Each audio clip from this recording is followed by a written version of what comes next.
Call this meeting to order. Is the mic on? Okay. Good morning, ladies and gentlemen, heads of state and government.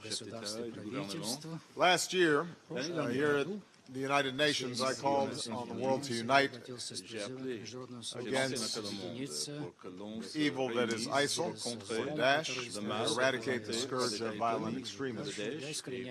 I challenge countries to return to the General Assembly this year with concrete steps that we can take together. I want to thank everyone who's here today, including my fellow leaders, for answering this call. We are joined by representatives from more than 100 nations, more than 20 multilateral institutions, some 120 civil society groups from around the world, and partners from the private sector. I believe what we have here today is the emergence of a global movement that is united by the mission of degrading and ultimately destroying ISIL. Together we're pursuing a comprehensive strategy that is informed by our success over many years in crippling the al-Qaeda core in the tribal regions of Afghanistan and Pakistan. And we are harnessing all of our tools: military, intelligence, economic development, and the strength of our communities. Now, I have repeatedly said that our approach will take time. This is not an easy task. ISIL taking root in areas that already are suffering from failed governance in some cases, civil war, or sectarian strife, and as a consequence of the vacuum that exists in many of these areas, ISIL has been able to dig in. They've shown themselves to be resilient, and they are very effective through social media and have been able to attract adherents, not just from the areas in which they operate, but in many of our own countries. There are going to be successes, and there are going to be setbacks. This is not a conventional battle. This is a long-term campaign, not only against this particular network, but against its ideology. So with the few minutes I have, I want to provide a brief overview of where we stand currently.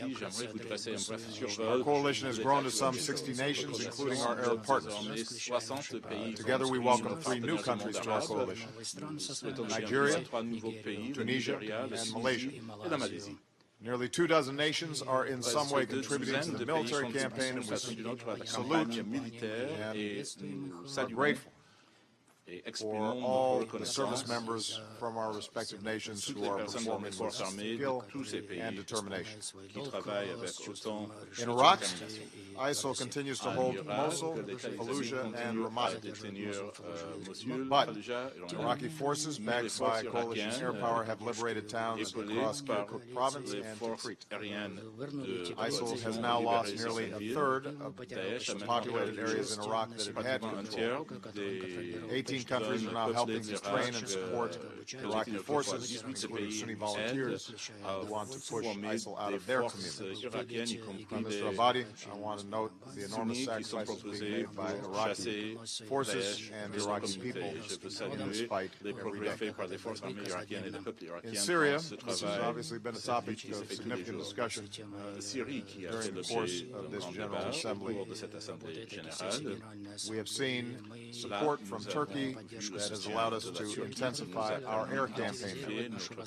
ISIL has been pushed back from large sections of northeastern Syria, including the key city of Tal Abyad, putting new pressure on its stronghold of Raqqa. And ISIL has been cut off from almost the entire region bordering Turkey, which is a critical step towards stemming the flow of foreign terrorist fighters. Following the Special Security Council Council meeting I chaired last year, more than 20 additional countries have passed or strengthened laws to disrupt the flow of foreign terrorist fighters. We share more information, and we are strengthening border control. We prevented would-be fighters from reaching the battlefield and returning to threaten our countries. But this remains a very difficult challenge. Today we're going to focus on how we can do more together. In conjunction with this summit, the United States and our partners are also taking new steps to crack down on the illicit finance that ISIL uses to pay its fighters, fund its operations, and launch attacks. Our military and intelligence efforts are not going to succeed alone. They have to be matched by political and economic progress to address the conditions that ISIL has exploited in order to take root. Prime Minister Abadi is taking important steps to build a more inclusive and accountable government while working to stabilize areas taken back from ISIL, and our nations need to help Prime Minister Abadi in these efforts. In Syria, as I said yesterday, En Syrie, comme je l'ai dit hier, le fait que unites the Syrian people in the fight against terrorist groups.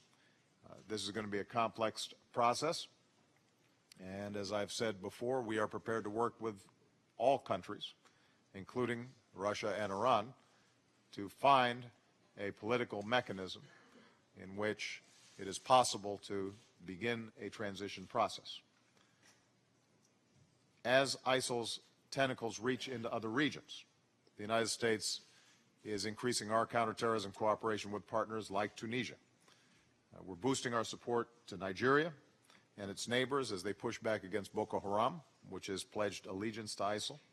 And we're creating a new clearinghouse to better coordinate the world's support for countries' counterterrorism programs so that our efforts are as effective as possible.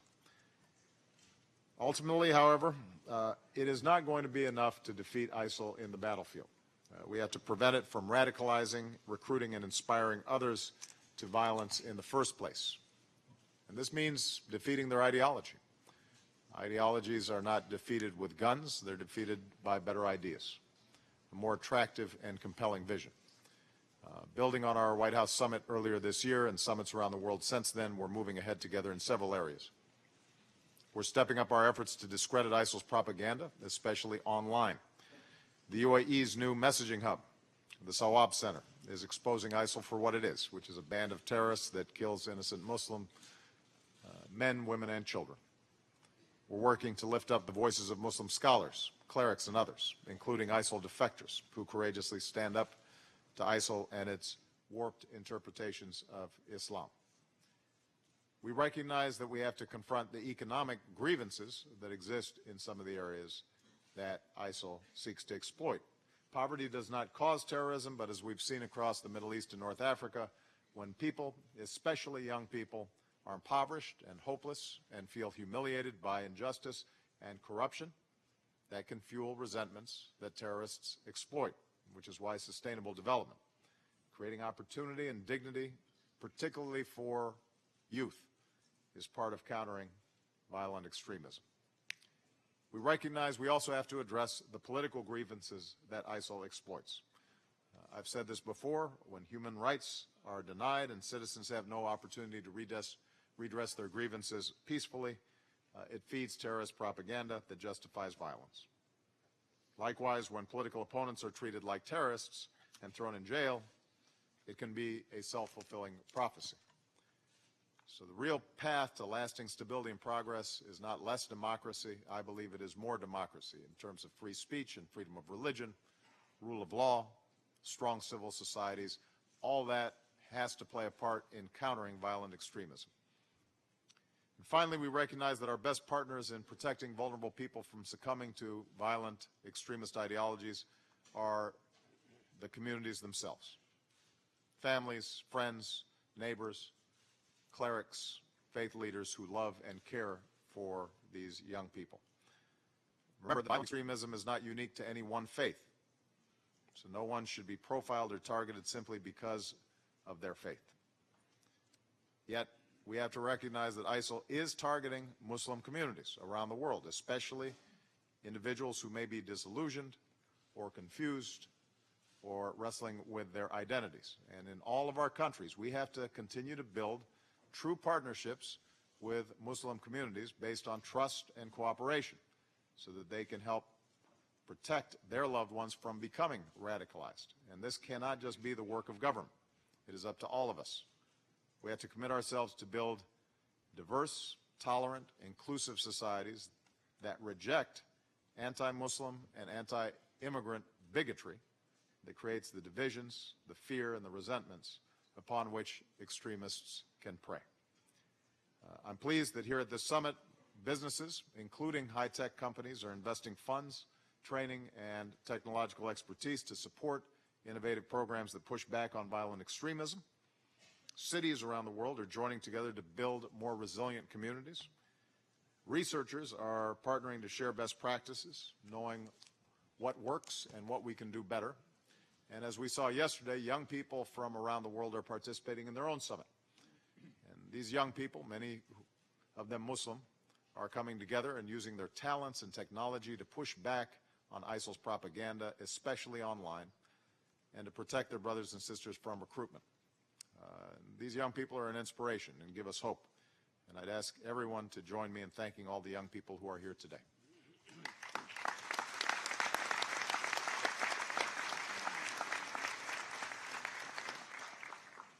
So, to conclude, we face a grave challenge.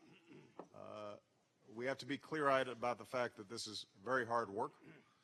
We have individuals here like Prime Minister Abadi and President Buhari who are on the front lines. And this is not going to be turned around overnight, because it is not just a military campaign that we are involved in. There are profound changes taking place in the Middle East and North Africa. There are problems that have built up over decades that are expressing themselves and manifesting themselves in organizations like ISIL. Even if we were to wipe out the entire cadre of ISIL leadership, we would still have some of these forces at work. But ultimately, I am optimistic. In Iraq and in Syria, ISIL is surrounded by communities, countries, and a broad international coalition committed to its destruction. We've seen that ISIL can be defeated on the battlefield, where there is sound organization and a government and military that is coordinating with this coalition and with our diplomatic efforts. And here at this summit, we're seeing a new global movement to counter the violent extremism that ISIL needs to survive. Like terrorists and tyrants throughout history, ISIL will eventually lose, because it has nothing to offer but suffering and death. And when you look at the reports of those who are laboring under their control, it is a stark and brutal life that does not appeal to people over the long term. So we will ultimately prevail because we are guided by a stronger, better vision, a commitment to the security, opportunity, and dignity of every human being. But it will require diligence, focus, and sustained effort by all of us.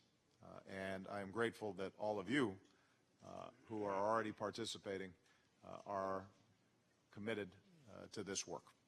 With that, I want to give the floor to our Secretary General, His Excellency, Mr. Ban Ki-moon.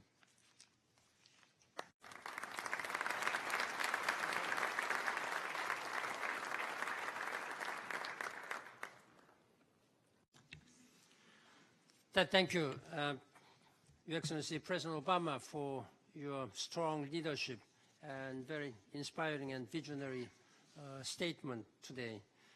And I'd like to also thank you for hosting this very important Leaders Summit this morning after a very successful and meaningful White House Summit meeting on countering violent extremism in February in Washington, D.C.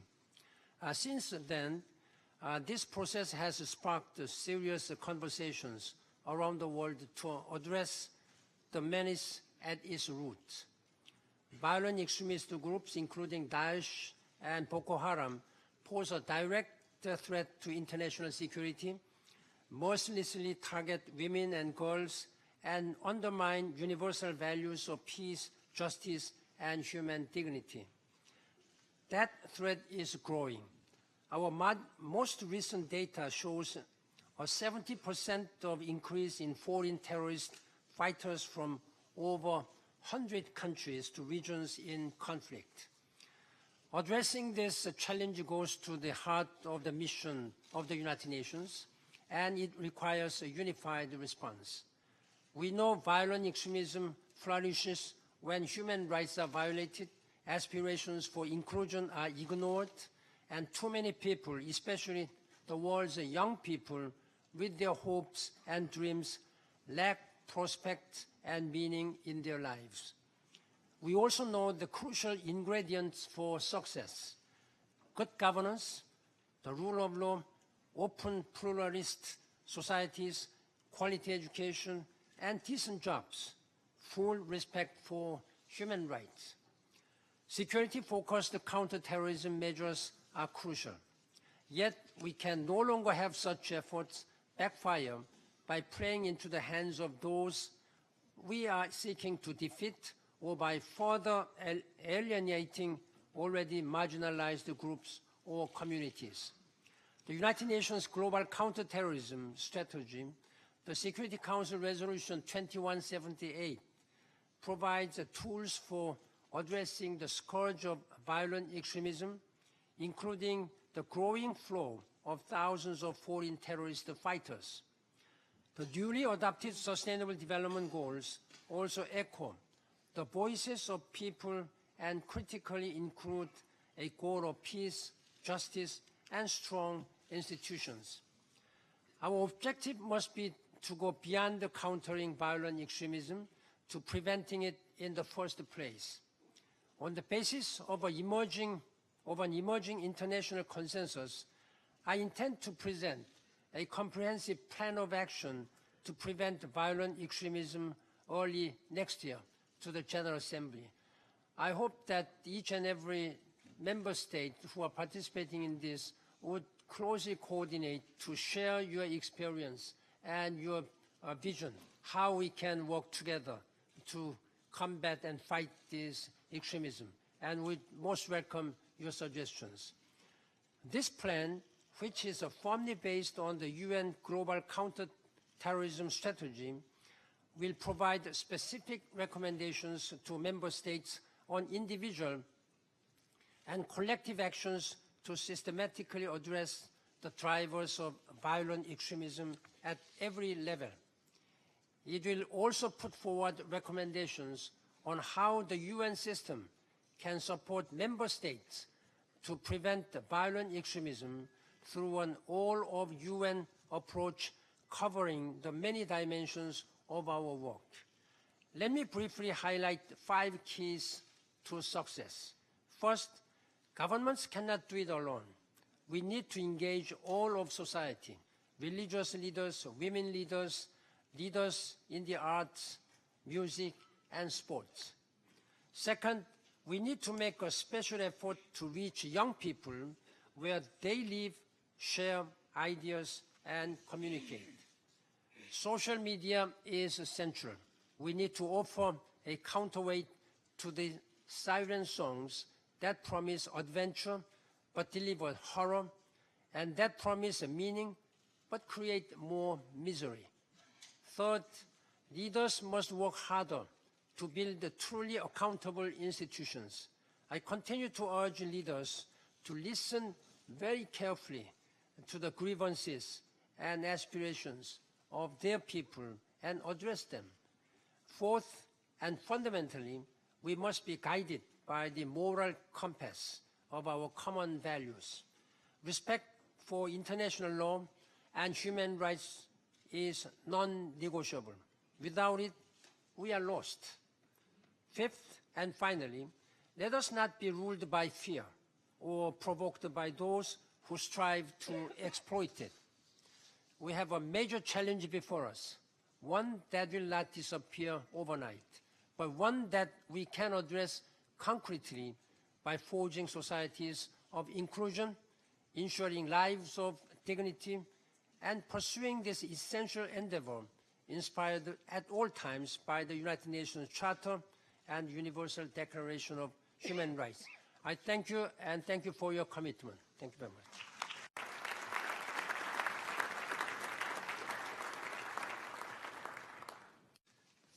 Next, I would like to give the floor to His Excellency, Mr. Haider al-Abadi, Prime Minister of the Republic of Iraq. السيد الرئيس أوباما، السيد بان كيمون الأمين العام للأمم المتحدة، السادة قادة العالم وشعوبهم، السلام عليكم جميعا ورحمة الله وبركاته. Peace may be upon you, and it has been over 1 year since ISIS controlled Iraq, and what it has caused of tragedies and atrocities for civilians and belongings. During this day, there has been a universal alliance, and there are a lot of friends, states who stood with us, and we're thankful to whoever stood with us against this unified enemy, which is not only a threat to us but for the whole world. Today, it has been 1 year since I have been over this government that was the product of free elections. This development that we have established last year, we need to get the profits from during this year and during this coming months, and we can do it by unifying our forces.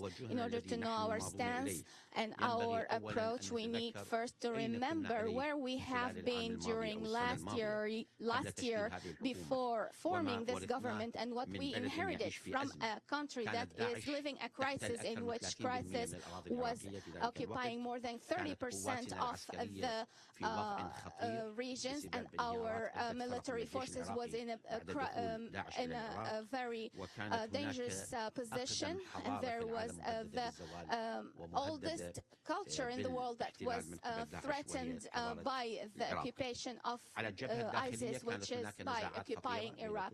There were in the internal front, there was a lot of sectarian wars, and the government was very weak at that point. We had crisis that was financial and bureaucracy, heavy bureaucracy in the country, and a lot of unemployed people.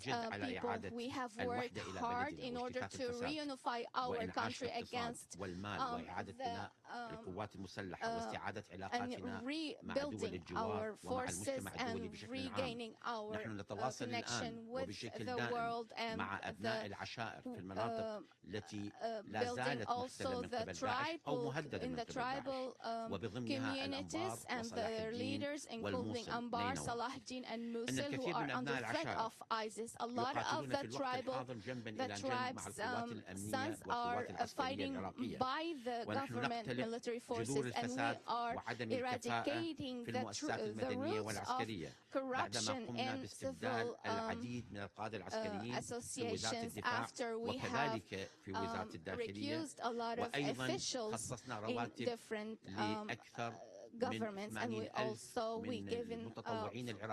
we provided more than 80,000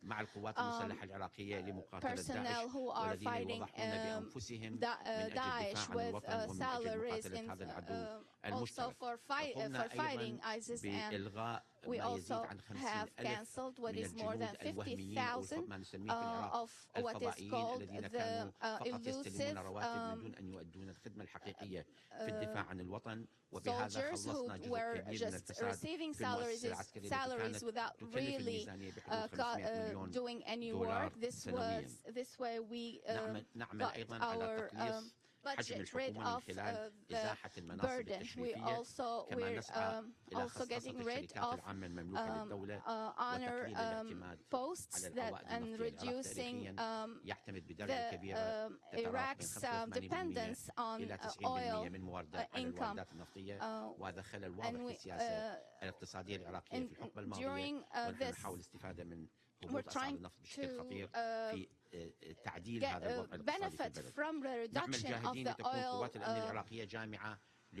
We are trying to unify all the government and the community around it. And our government is seeking forming local fighters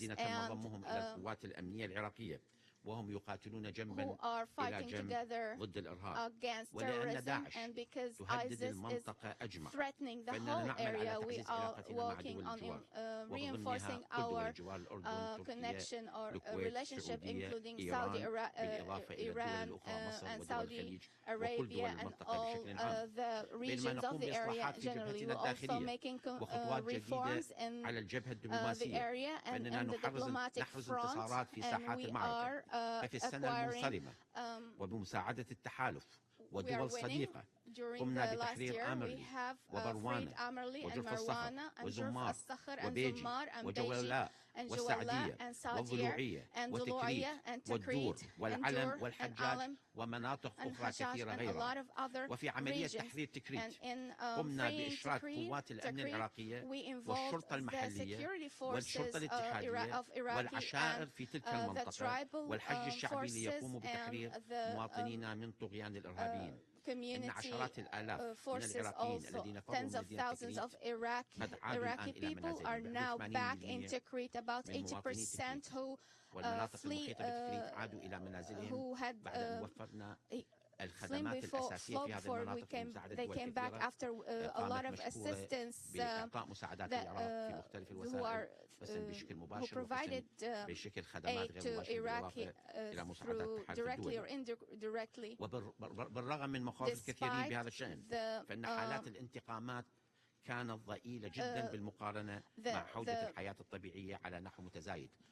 Retributions were low compared to the fears of them, where ISIS was committing different kinds of crimes against from tribes against the others. This way, there has been retribution and revenge cases, but it's been limited. That's why we consider it to be victory in all trees, but we still need the aid of the civil international community.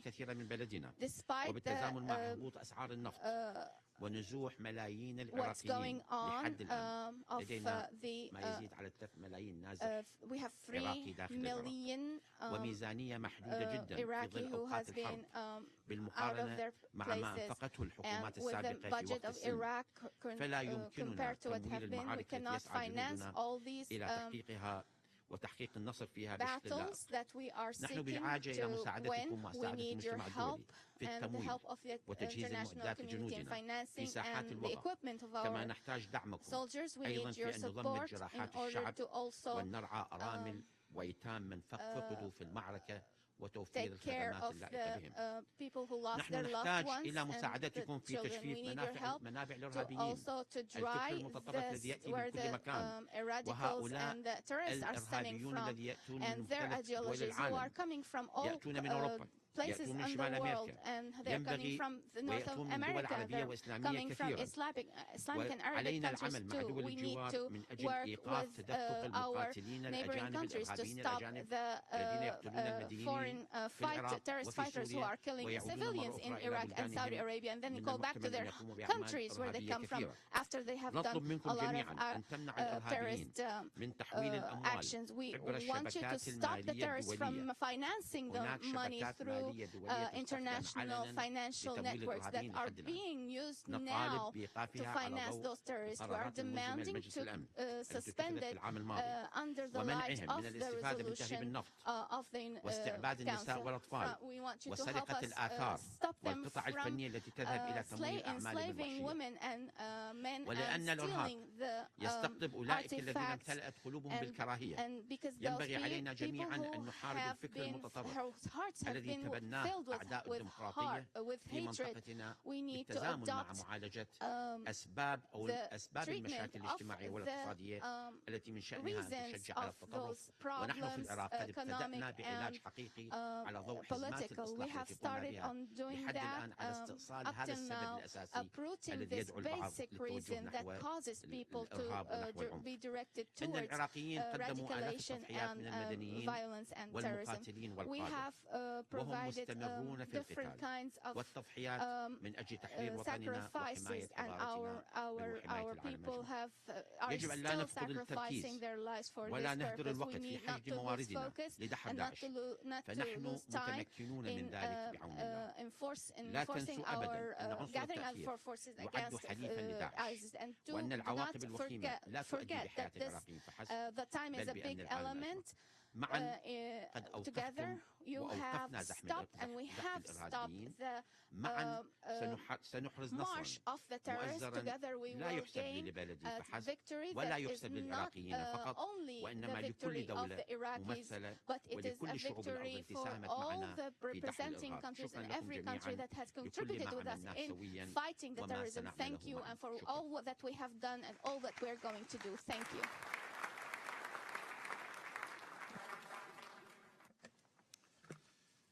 Thank you, Prime Minister Abadi, for شكرا your statement عبادي and for على تصريحكم the work you're doing under أو very challenging العمل الذي circumstances تزاولونه تحت address this ظروف issue تحديات in كبيرة your country. في بلدكم. I want to next give the floor to His Excellency Mr. Muhammadu السيد Buhari, محمد بوخاري the President of the رئيس Federal الجمهورية Republic of Nigeria. الفدرالية في نيجيريا. Mr. Chairman, Your سيد Excellencies, الرئيس، أصحاب Ladies and السيادة، gentlemen, سيداتي I thank President سادتي، Obama for organizing this شكرا important للرئيس meeting. أوباما على عقد هذا The الاجتماع timing is الهام. appropriate and the subject matter warrants our close attention. The threats posed by ISIL in the Middle East and violent extremism elsewhere are an existential danger to many states. ISIL is a serious threat to international peace and security and should be treated as such. There can be no half measures of expedient solutions in dealing with terrorists and extremists. They respect no laws and have no regard to the sanctity of lives and property. They operate outside law and must be seen for what they are and dealt with appropriately. Given that the acceptance process for recruits into ranks of ISIL involves rigorous vetting and screening, as well as sponsorship known as tazkiyah, our expectation was that the demanding enlistment process, coupled with the legal framework instituted by the United Nations, would stem the tide of their flow. Apparently, this is not yet happening. Mr. Chairman, the increase in violence and terrorism by ISIL and other groups has enticed and emboldened insurgent groups in Africa to pledge allegiance to gain local traction. The Boko Haram terrorist group, operating in the Lake Chad Basin area, which is currently on the Al-Qaeda sanctions list, pledged its allegiance to ISIL in March 2015. While we believe that Boko Haram action is an indication of the weakened operational capacity of the group, it could also suggest that it was a strategic move to attract foreign fighters into its fold and obtain assistance from ISIL.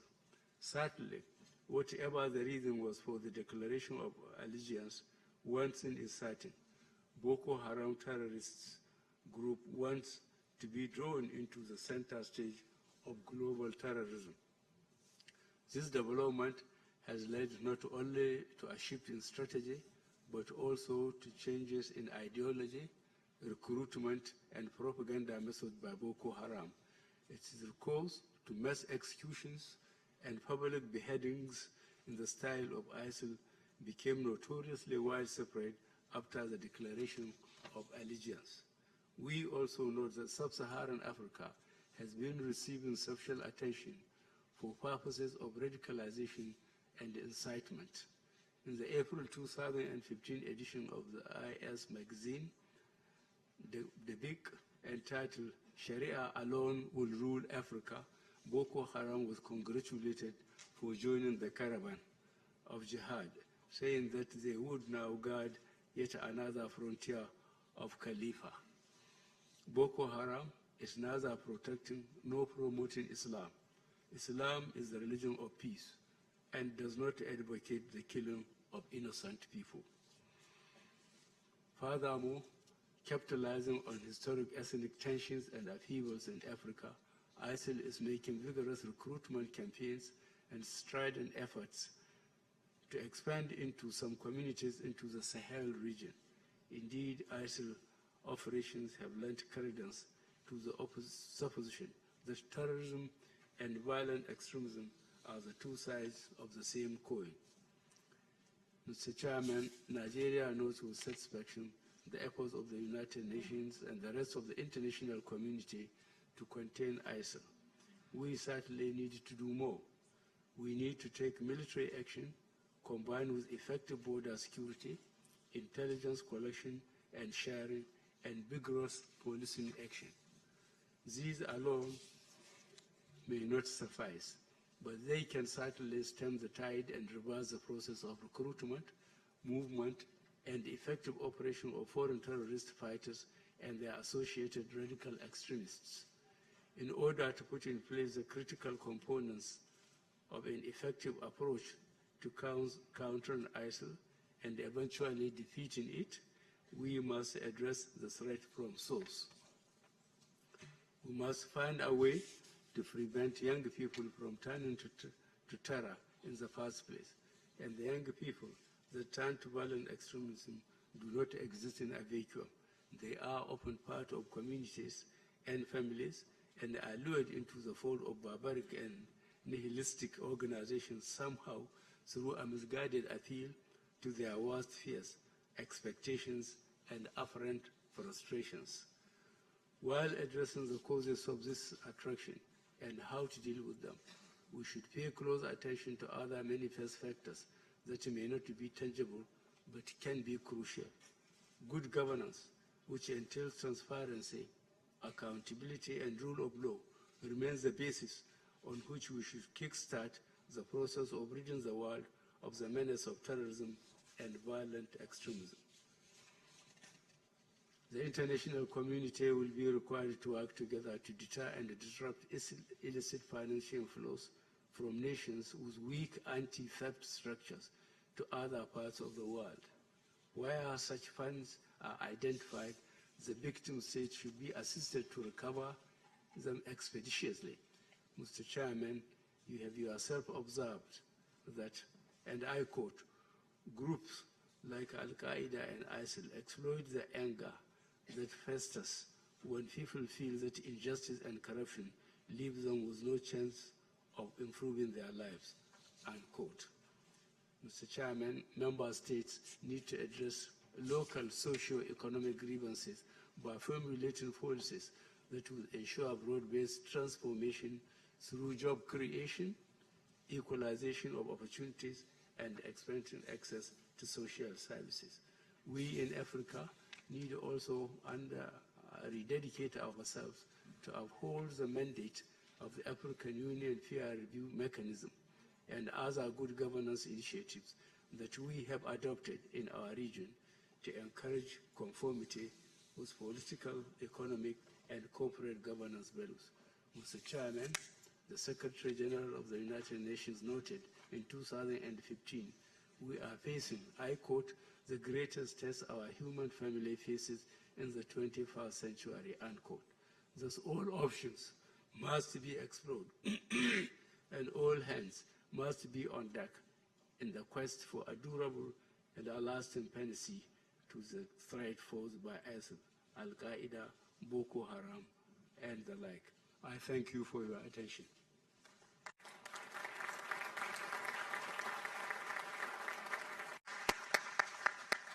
Thank you, Your Excellency, for that statement. And I now give the floor to Her Excellency, Ms. Erna Solberg, Prime Minister of the Kingdom of Norway. Mr. President, Excellencies, ladies and gentlemen, thank you for this opportunity to speak about violent extremism. It's one of the greatest security challenges of our time. Violent extremism brings death and suffering to innocent people. It brings destruction and insecurity to whole societies and regions, and it's on the rise worldwide. Our goal must be clear. Violent extremism must be defeated. We must work together to combat violent extremism and eradicate its roots, the conditions and attitudes that allow such forces to exist and grow. And each and every one of us can make a difference. We need to mobilize civil society, young people, women, faith leaders, local communities, and governments. We need a concerted effort to prevent and counter violent extremism. Last year, Norway launched our National Action Plan against radicalization. It involves local communities, civil society organizations, and 9 different government departments. The work against radicalization has to transcend silos. Poverty and lack of opportunities are often said to be the root causes of violent extremism. This is a grave oversimplification. It does not sufficiently explain the complex range of factors that motivate people to commit terrorist acts. We must, however, recognize that the risk of people being drawn to violent groups increases in areas where there are few other opportunities. This is particularly true for young people. But let me be very clear. There can be no excuses for violent extremist actions. Violent extremism is illegitimate and unacceptable. The perpetrators must always be held accountable. On the 22nd of July 2011, Norway experienced a terrorist attack on the main government building. Later that day, a youth camp at Utøya was brutally attacked. Many young women and men lost their lives. What we saw in the aftermath was an incredible engagement of commitment from our youth across all political dividing lines. We know that there are groups out there who are willing to cynically exploit vulnerable people, particularly young people. Young people must be involved in governance and development of our societies if we want them to prevent them being recruited to violent extremism. This was clearly expressed at the Youth Against Violent Extremism event at the European Conference of Countering Violent Extremism in Oslo in June. And it was highlighted once again in the Global Youth Summit in New York yesterday. An independent European youth network against violent extremism was launched in Oslo in June.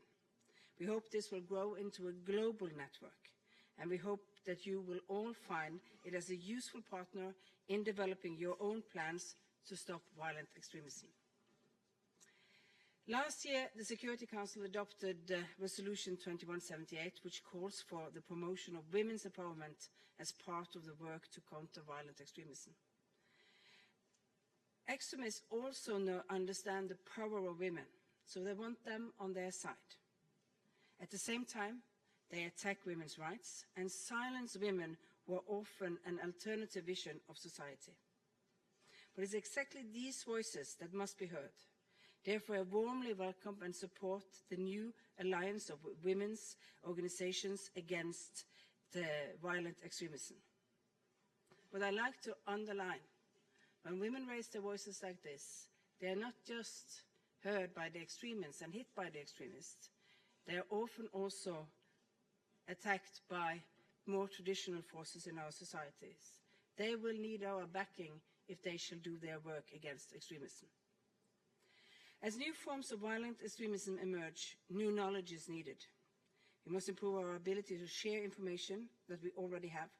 but we also need more research to shed new lights on the local drivers of extremism. It is at the local level that the drivers of violent extremism can be most easily understood. So local communities and authorities have a key role to play. The newly established Strong Cities Network will enable cities across the world to pool their resources, knowledge and best practices. We must also strengthen international cooperation. Norway has launched a new development aid program to prevent and counter violent extremism. And we welcome the Secretary General's initiative to draw up a new action plan to prevent violent extremism. This will complement Security Council Resolution 2178, which currently underpins international efforts to stem the flow of foreign terrorist fighters.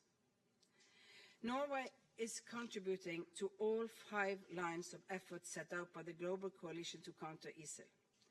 The Norwegian military contingent is now fully deployed in Iraq. We are helping to stem the flow of financial resources and foreign terrorist fighters, working to counter ISIL's propaganda and helping to stabilize areas in Iraq. We are also providing humanitarian assistance. So let me round off by quoting Ibrahim Abukar, a young Norwegian Somali man who spoke at the youth conference in Oslo. What happens in a small corner of the world will affect us, all of us. So let's start working together. Thank you.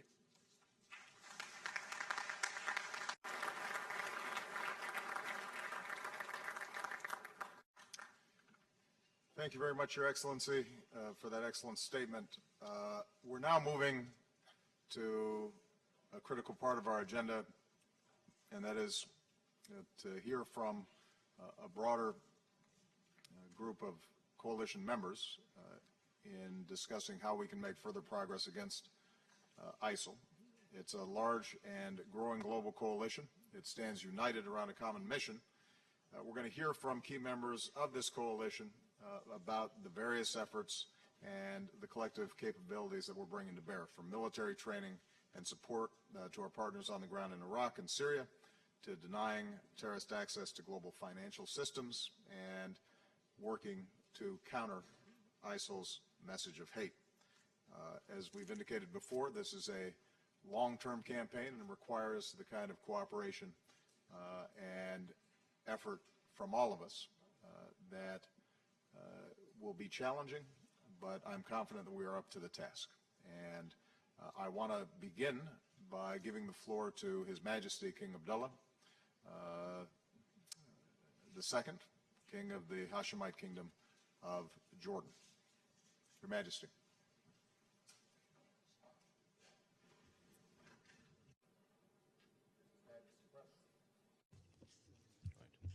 Bismillah ar-Rahman ar-Rahim.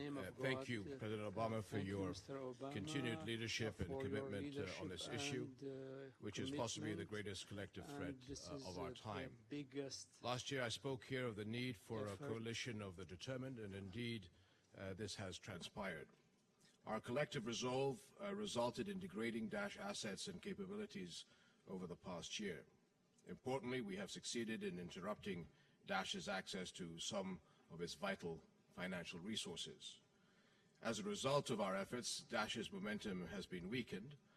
However, our coalition still faces significant challenges, and as Mr. President, you said yesterday, if we cannot work together more effectively, we will all suffer the consequences.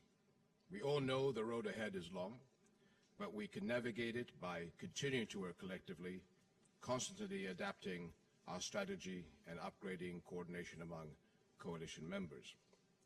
While this coalition is focused on fighting Daesh in Syria and Iraq, a more holistic approach requires a wider perspective and plan to eradicate the threat, as well as an inclusive political solution to these conflicts.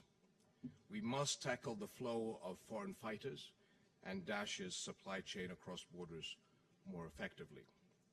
Empowering local communities in the fight against Daesh and conducting the war in a way that alleviates their suffering is also vital.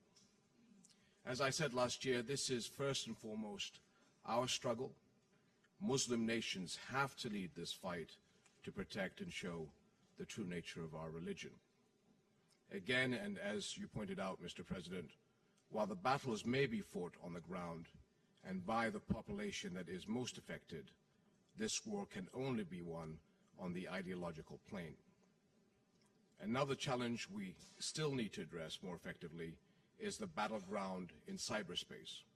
We know Daesh is replenishing its ranks by targeting and luring potential members worldwide through social media, and it is still able to fund new recruits' travel to Syria and Iraq.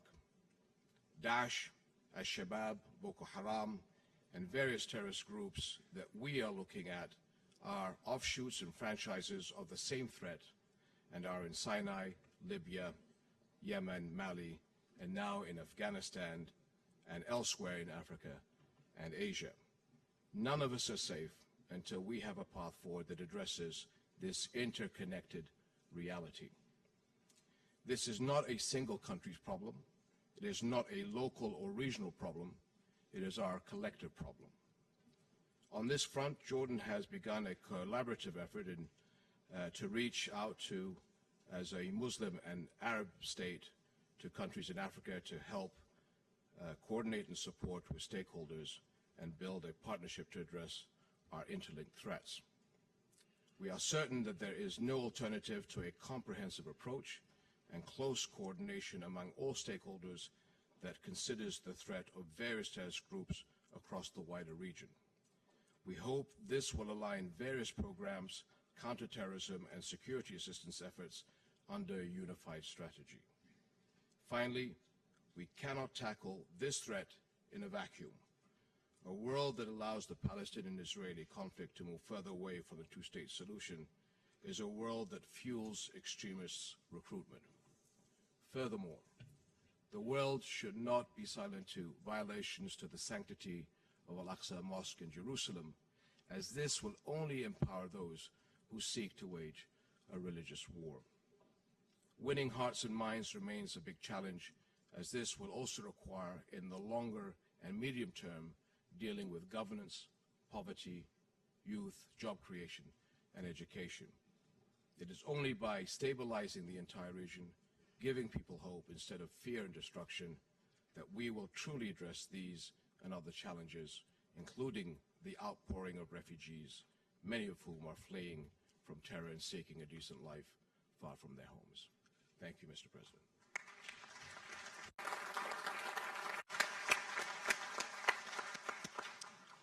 Thank you, Your Majesty. I now give the floor to the Right Honorable Mr. David Cameron, Prime Minister of the United Kingdom of Great Britain and Northern Ireland. David.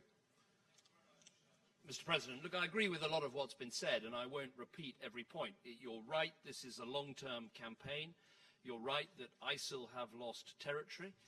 We will play our part militarily. We've carried out 300 strikes in Iraq. We've trained over 1,000 Iraqi troops. We're going to play a particular role helping with the counter-IED part of what's happening in Iraq.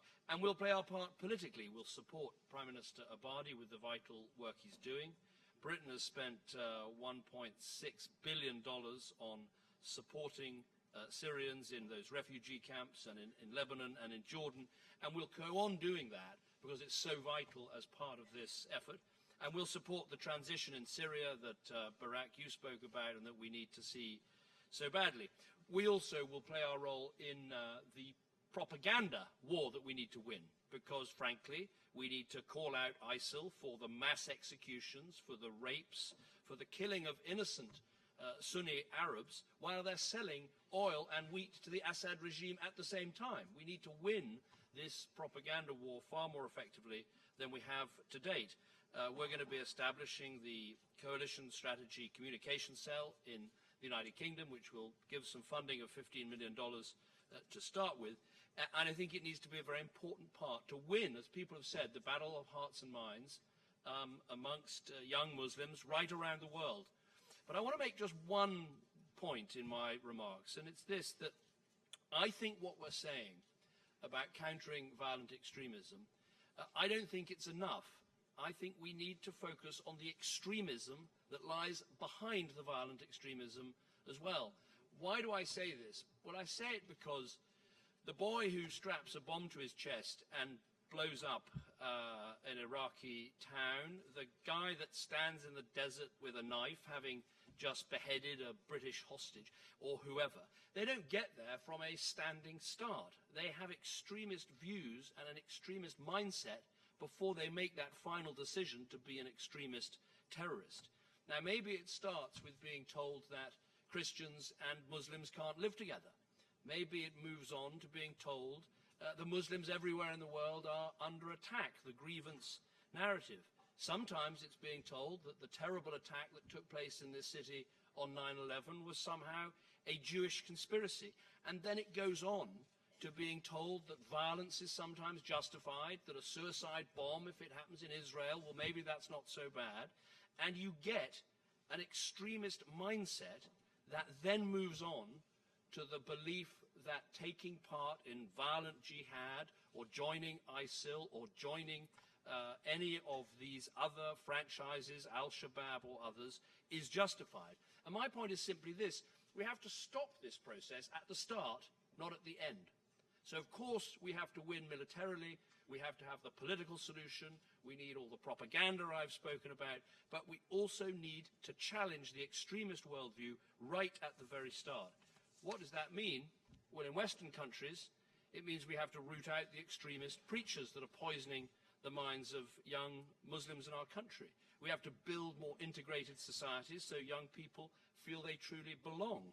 And we need to make sure we don't allow the incubation of an extremist worldview even before it gets to justifying violence. We've got to get it out of our schools, get it out of our prisons, get it out of our universities. I believe in freedom of speech, but freedom to hate is not the same thing. I think the King of Jordan, who just spoke, made a very powerful intervention about the special responsibility there is amongst Muslim countries and Muslim leaders. Barak, you said, and you're quite right, that every religion has its extremists, but we have to be frank that the biggest problem we have today is the Islamist extremist violence that has given birth to ISIL, to Al-Shabaab, to Al-Nusra, Al-Qaeda, and so many other groups. Now, these people claim to act in the name of the Islamic religion. They don't.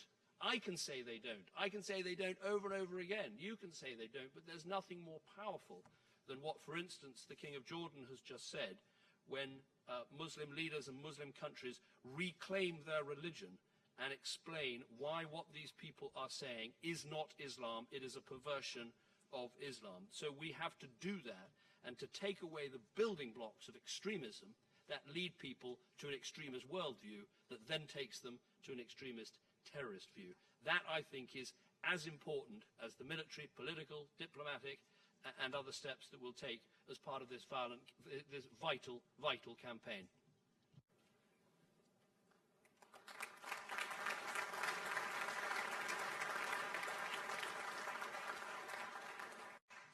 Thank you, David. I want to now give the floor to His Excellency, Mr. Mark Rutte, Prime Minister of the Kingdom of the Netherlands. Thank you, Barak. Esteemed colleagues, ladies and gentlemen. On January 8th this year, I stood among thousands of people on Dam Square in Amsterdam. It was one day after the cowardly attack in Paris on the editorial staff of Charlie Hebdo.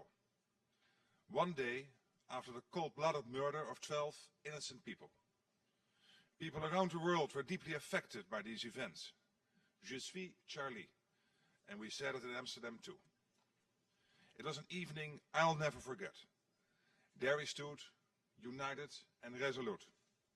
Men and women from all corners of the earth, young and old, people of every religious background. And our message to terrorists was loud and clear.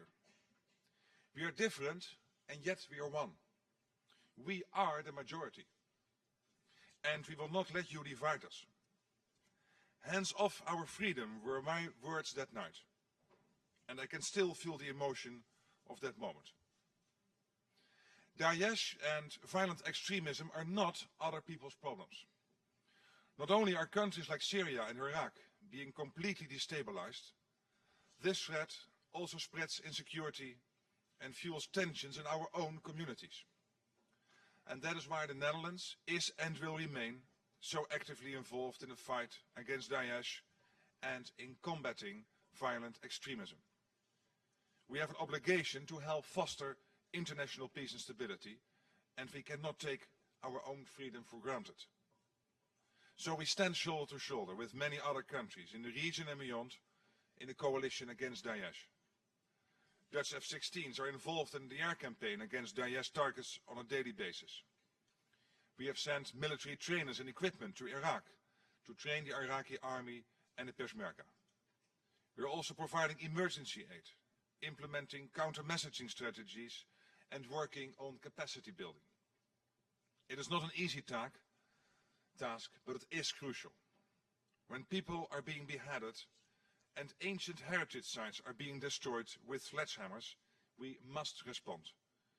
And we must respond there where it is happening. A second track the Netherlands is following is prevention. In our own country, we have developed a broad program focusing not only on potential foreign terrorist fighters, but on parents, schools, local government and the local police too.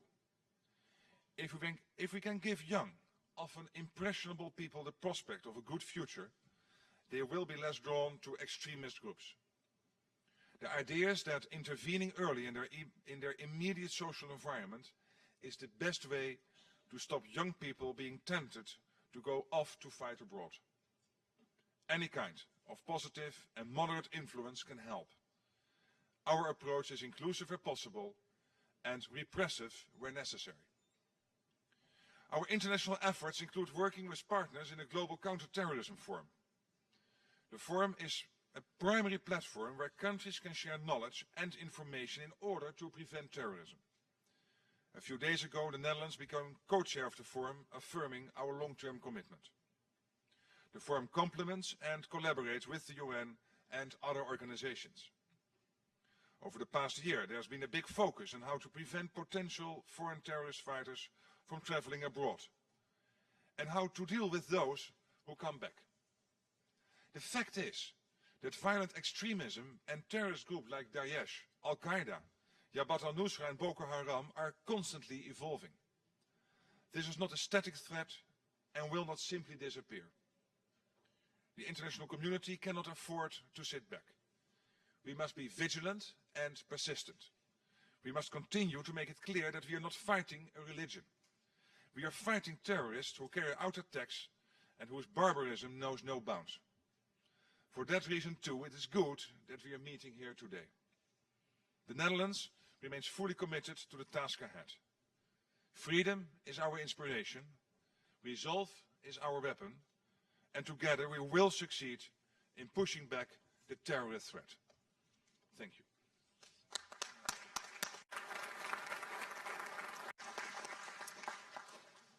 Next, I'd like to ask His Excellency Prime Minister Davutoglu for his statement. Excellencies, distinguished colleagues, I add my voice to the words of appreciation and thanks to President Obama for this much timely initiative, especially when New York is the beating heart of the international public opinion. My country, having been the victim of terrorism since early 1970s, knows only too well that terrorism is an ugly instrument of illegitimate politics. In the course of this year only, we have been targeted by 3 terrorist groups with different extremist ideologies, namely Daesh, PKK and the HKPC. In late July, Daesh attack on civilians in Turkey killed 32 citizens and some security personnel on the border. This was immediately followed by PKK attacks, almost in a simultaneous manner with Daesh, and in those attacks we lost even more innocent civilians and security personnel. PKK's concomitant attacks with Daesh plays a multiplying role on the impact of terrorist threat in our region. Terrorism has no religion, ethnicity, or geography. Terrorist ideology exploiting religion is no different from terrorism exploiting race and ethnicity. There is no difference between Daesh and PKK and other terrorist organizations. Our friends and partners, all of us must be vigilant. One terrorist fighting the other will not legitimize it. We want our partners and friends to support Turkey in its fight against all types of terrorism. Mr. President, dear colleagues, no child is born to be a killer or a terrorist. The process of radicalization and crossing the not so very thin line of supporting use of violence for political purposes indeed a complex matter. As governments, our responsibility to protect our nations against the fear and violence from terrorism also include protection of our sons and daughters from the extremist ideologies and terrorist masterminds. Due to globalization and the impact of social media on transformation, today the extremist ideologies are viral and the repercussions are global. But nevertheless, the process of radicalization itself involves very personal and local elements. Thus, for every country, society, and even community, we need to develop context-specific measures. In that respect, we welcome the Strong Cities Network, where Turkey is represented by the city of Antalya. Building resilience against violent extremism requires long-term and indiscriminate policies involving whole of government and whole of society.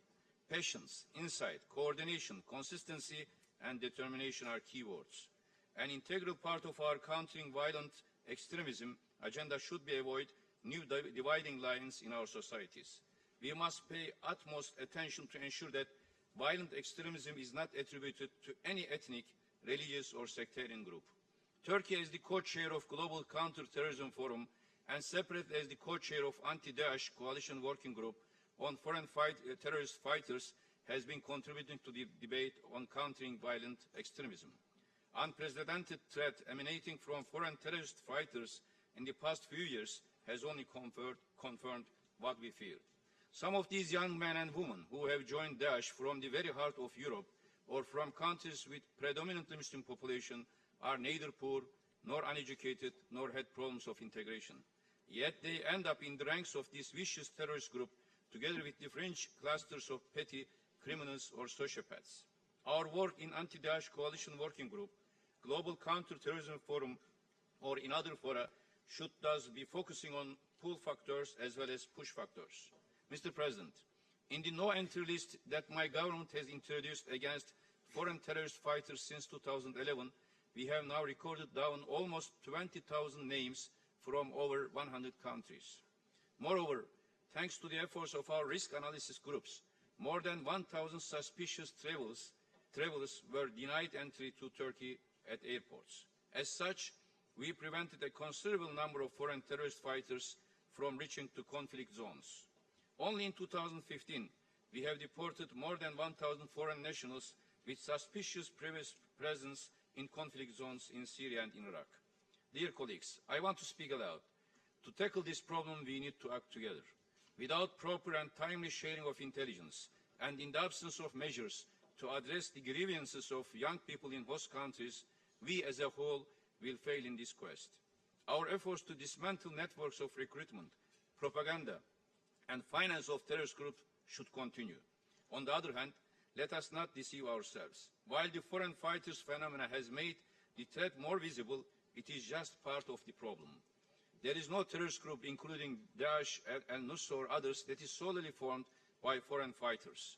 We cannot ignore the impact of unresolved conflicts, mismanaged crises, mass displacements, and gaps of human security, intolerance, discrimination, racism, xenophobia, and Islamophobia as factors that prepare the ground for violent extremism. Syria is a case in point.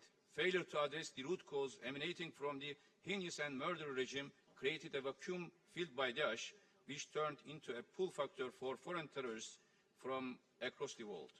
Mr. President, dear colleagues, as the international community, the best narrative that we have in our disposal against violent extremism abuse is our ability to deliver peace, stability, welfare, and justice. We need to ensure that our deeds meet our commitments and our actions do not fall far from our values. Thank you.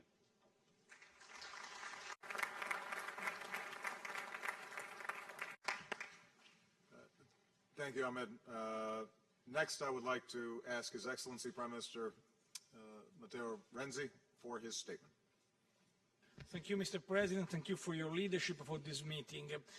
This is the largest coalition against terrorism the world has ever seen, bringing together countries from the region around the world. So I think it's a great responsibility. Italy has assured its resolute support to the international coalition against Daesh, particularly through its Carabinieri, Italy is leading the coalition strategic initiative of training hundreds of Iraqi police forces. I think it's very important because this is the signal of a very friendship for the citizens, for the women, children, for the families of the Iraqi people. Italy has taken the helm also, together with the United States of America and Saudi Arabia, of the counter-ISIL finance group, and it's very important underlying some of initiatives in this sector, the new financial sanction, the initiative particularly for the restrictive measures also in our country for self-trained jihadists and foreign terrorist fighters. I think this is a particular but very important. And also we are asking coalition partners to focus on external donation in order to prevent terrorist abuse on non-profit organizations. In Europe, a number of large networks of individual recruiting foreign terrorist fighters have been discovered and suppressed in recent months, exactly follow the money trail, as proven never so true and never so useful. This is important for me. Just 4 brief remarks. First, culture. I'm really surprised because a lot of attacks are against Museum, Bardo in Tunisia, against Palmyra, against school in Peshawar and in other countries. So culture is our identity. Italy is leading the efforts with UNESCO to defend also this part of this field of discussion. Second, religious, and we think Middle East today is, I use this expression, today is and not today was, an incredible and unique cultural and social mosaic for every religion. We must defend, particularly in this moment, in the land in which a lot of religions were born in the past. Third, not only Syria, not only Iraqi, but also Africa. For us, for Italians, obviously the priority is Libya situation, we know, but also the sub-Sahara situation in Africa, particularly with Firouge, who combine together a lot of different extremists. And for my personal consideration, I listened yesterday your consideration, Mr. President, about social network, and I agree, obviously, totally with you. Social network is the place of freedom, is an incredible opportunity, and the people arrive. And I very appreciated the words of Barack Obama yesterday about it. Obviously, everyone is worried for the risks also of social media and social network as a way of recruiting of new terrorists, particularly in our continent, in Europe, in which self-trained jihadists decide to make some intervention and terrorist attack exactly with this approach. But I think it's very interesting, your initiative as United States and the United Nations, because the risk for a politician, this is my point of view, is to reduce in the time, in the season of social network, in the season of all news, in the season of the dominance of a newspaper and the social media, to reduce our vision to all the news, the last press agency, the risk to approach this great question without a comprehensive and, say, a global approach.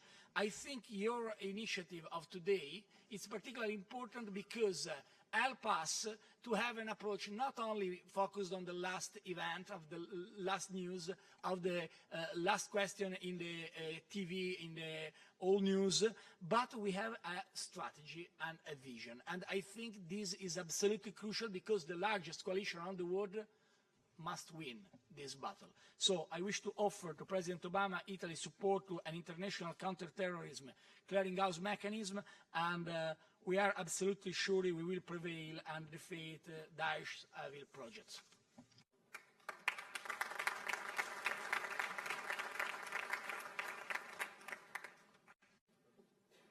Thank you, Matteo.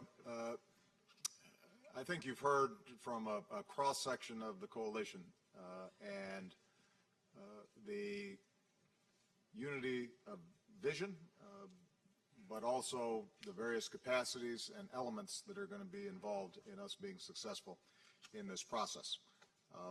At this stage, I've asked my Vice President Biden, accompanied by my Attorney General, Loretta Lynch, and our Secretary of Homeland Security, Jay Johnson, to chair the remainder of the ISIL discussion, as well as the foreign fighter and countering violent extremism sessions. I asked them to be here today because, along with those seated next to me, they're the leaders in our effort to disrupt foreign terrorist fighters and counter violent extremism. They've worked with many of you on a whole range of these issues. They lead different parts of our government, but they work closely together, demonstrating how well we as leaders must work across bureaucratic and international boundaries to break the entire life cycle of terrorism, from radicalization. And I thought that David Cameron's point was excellent, that we are focused on violent extremism, but violent extremism is emerging out of an extremist worldview that has to be counteracted, all the way through conflict zones and bringing about the sort of good governance and political settlements that are required so that we don't have incubators for expressions of violent extremism, to the work that has to be done militarily to counter activities that are going on right now in places like Iraq. So I want to very much thank all the leaders and participants here today, including those non-governmental organizations that are participating. I'm now going to turn the chair over to Vice President Biden for the remainder of the summit. Thank you very much for your participation.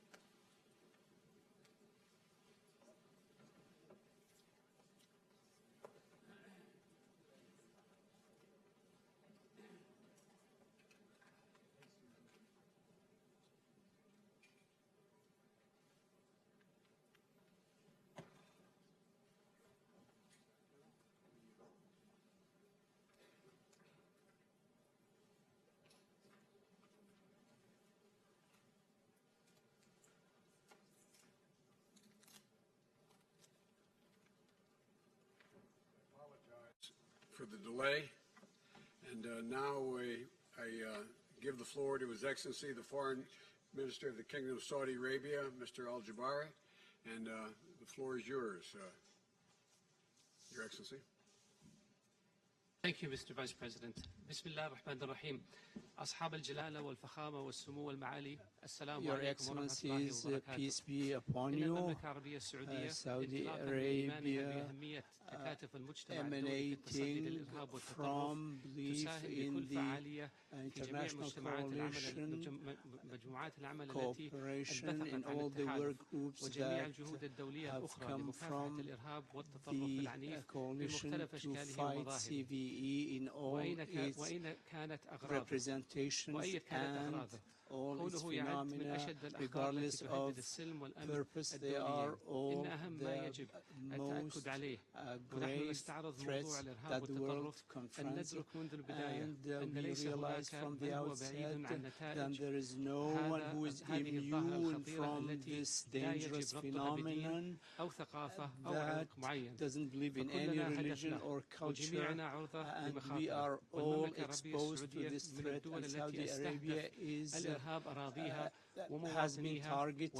The citizens, the country have confronted that, and we are resolute in eradicating this phenomenon, and we have made massive efforts not only to fight terrorism, but also to find its finances regardless of the identity of the perpetrators. The kingdom is denouncing the falsification of the religion that are manifest in how they act, because Islam is all about compromise and peace, and radicalism contradicts the concept of tolerance and peace which Islam calls for,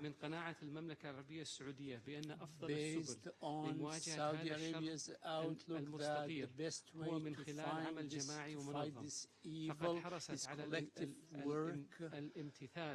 We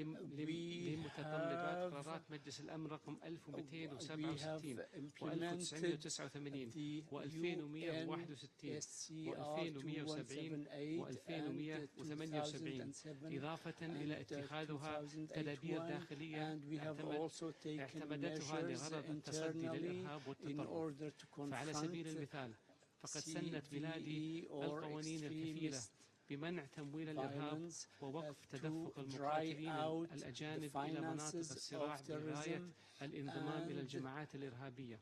كما قامت أيضا بتوجيه أجهزة الدولة والإدارات الحكومية باتخاذ البرامج والإجراءات اللازمة لمكافحة الفكر المتطرف. ومن منطلق مسؤولية المملكة ضمن مجموعة مكافحة تمويل داعش، فقد استضافت الاجتماع الثاني لتلك المجموعة الذي عقد في مدينة جدة في شهر مايو الماضي بجانب مشاركتها الفعالة في أعمال مجموعات العمل الأخرى للاتحاد.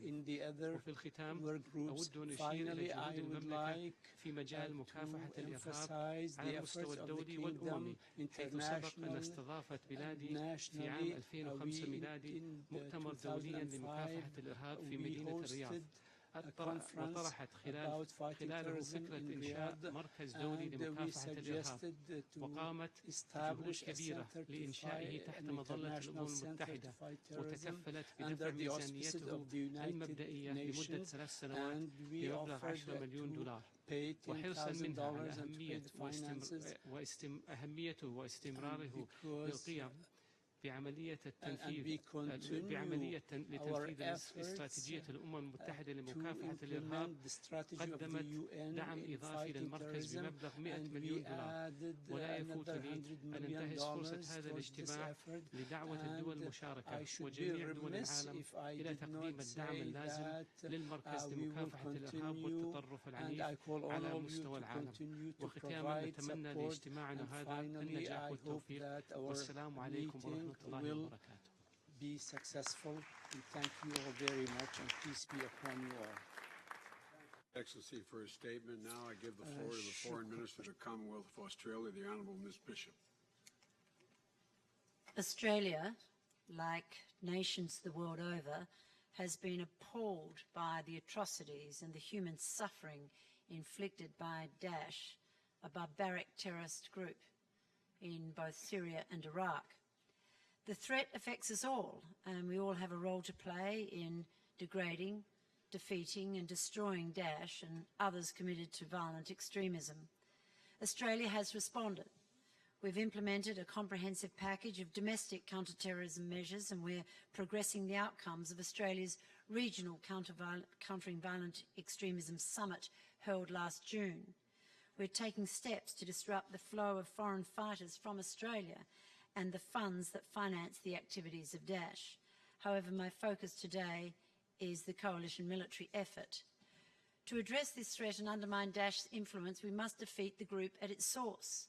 The coalition is working to deny Daesh safe haven, and we're building the capacity of others to take up the fight. The campaign is making progress. A year ago, Baghdad was under threat as Daesh advanced unimpeded across Iraq. Kobani in Syria was close to falling. Today, thanks to Iraqi and other forces with coalition support, Daesh's momentum has been blunted. It has been forced to switch tactics. It can no longer openly mass forces.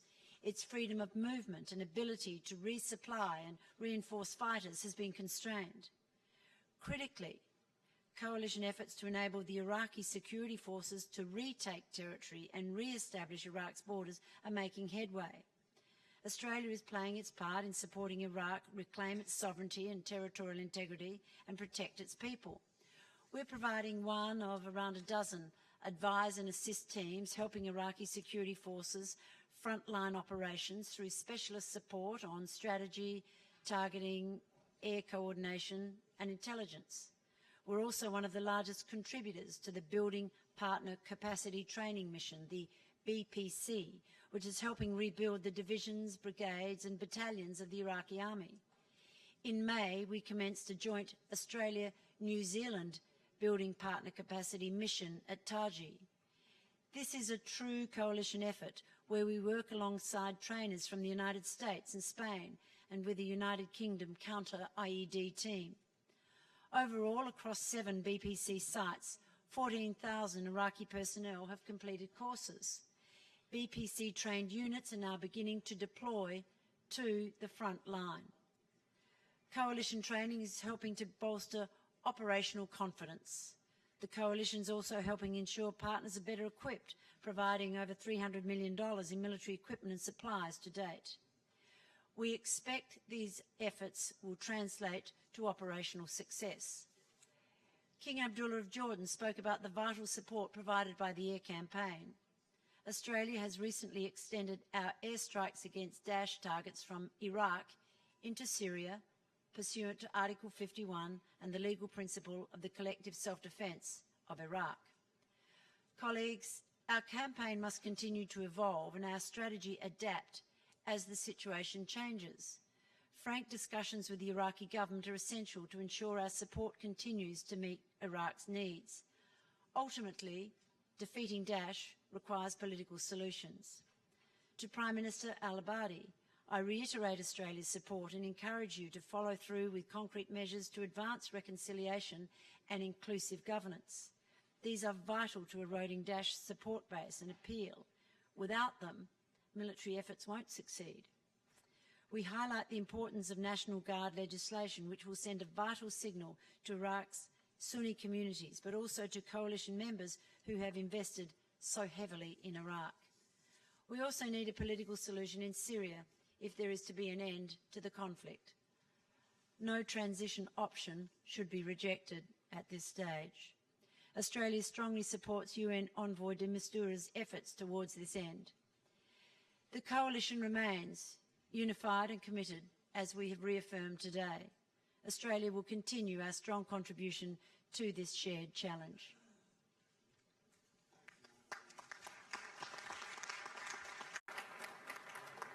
Excellency, the Foreign Minister of the Federal Republic of Germany, Mr. Steinmeier.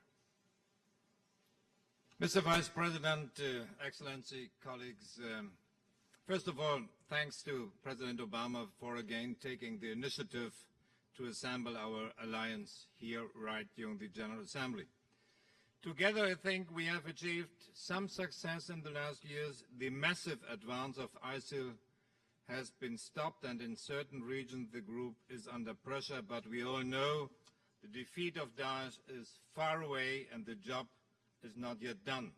Germany will continue to support the Iraqi security forces and the Kurdish Peshmerga in their fight against ISIL with training and military equipment. In Erbil, we are training and equipping the equivalent of 2 battalions. We owe respect to those opposition forces on the ground in Syria who are pushing back against ISIL while at the same time suffering attacks from the regime forces. These regime forces still fight their own countrymen instead of focusing on the threat of terrorism. Whoever talks to Assad should therefore convey one clear message: stop slaughtering your own people, start fighting ISIS and its likes. Dear friends, Germany is honored to co-chair the Working Group of Stabilization together with the United Arab Emirates. We help Iraqi authorities provide the safety and security required for internally displaced people to return home once ISIL has been driven out. UNDP's funding facility for stabilization has proven one of the most successful tools in achieving this. Most of the citizens, for instance, of Tikrit, have been able to return. Nearly normal life has resumed. This is only a start. Many more places will hopefully follow. Germany is supporting the facility again with a substantial amount of money this year, and we will further increase our contribution. I invite to follow our example in preparation of the next steps in the campaign against ISIL. Colleagues, friends, stabilization requires more than restoring basic services. People will only return to their homes if they feel safe. Demining and counter-IED are major challenges for our stabilization efforts in Iraq, and I would like to thank the European Union for coordinating international civilian efforts in this respect. And I would like to thank Italy for coordinating international support and training to the local Iraqi police forces leading this effort in Baghdad. Successfully countering violent extremist organizations will depend on our capability to address the political root causes. For this, we need an even larger effort.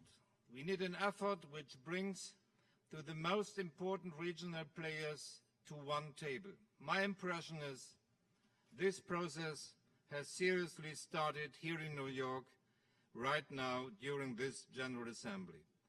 I'm convinced only jointly can we bring about peaceful political progress. We owe this to the suffering people of the region. Thanks. I now give the floor to His Highness the Foreign Minister of the United Arab Emirates, Sheikh bin Zayed Nayeb.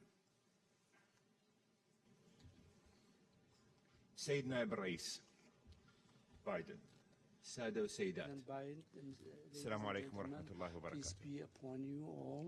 تدرك دولة الإمارات حجم التهديد الخطير الذي يشكله التطرف في منطقتنا والعالم. تحاول الأيديولوجيات المتطرفة تسميم أفكار شبابنا وتقسيم مجتمعاتنا وتحريف ديننا بما يخدم أجندتنا. كما تؤسس الأيديولوجيا المتطرفة الدعائم للإرهاب، وعليه فمن الضروري أن نتصدى لكلتا الظاهرتين عبر استراتيجية دولية شاملة تستهدف الأسباب الجذرية للأيديولوجيا المتطرفة. شكل عمليات القتل المنهجي التي تنفذ داعش ضد المدنيين وإبادة الأقليات الدينية والسبي والاغتصاب الجماعي والتدمير المتعمد للتراث التاريخي. صدمة لم يسبق لها في عالمنا المعاصر لضمير إنسانيتنا المشتركة. إن الحرب على الإرهاب والتطرف هي حربنا جميعا، نخوضها دفاعا عن قيمنا الإنسانية ضد الجماعات الإرهابية التي تستهدف أمن شعوبنا ومستقبل أبنائنا. وتلحظ الإمارات مؤشرات إيجابية وتقدما يحقق التحالف الدولي في عملياته ضد تنظيم داعش الإرهابي.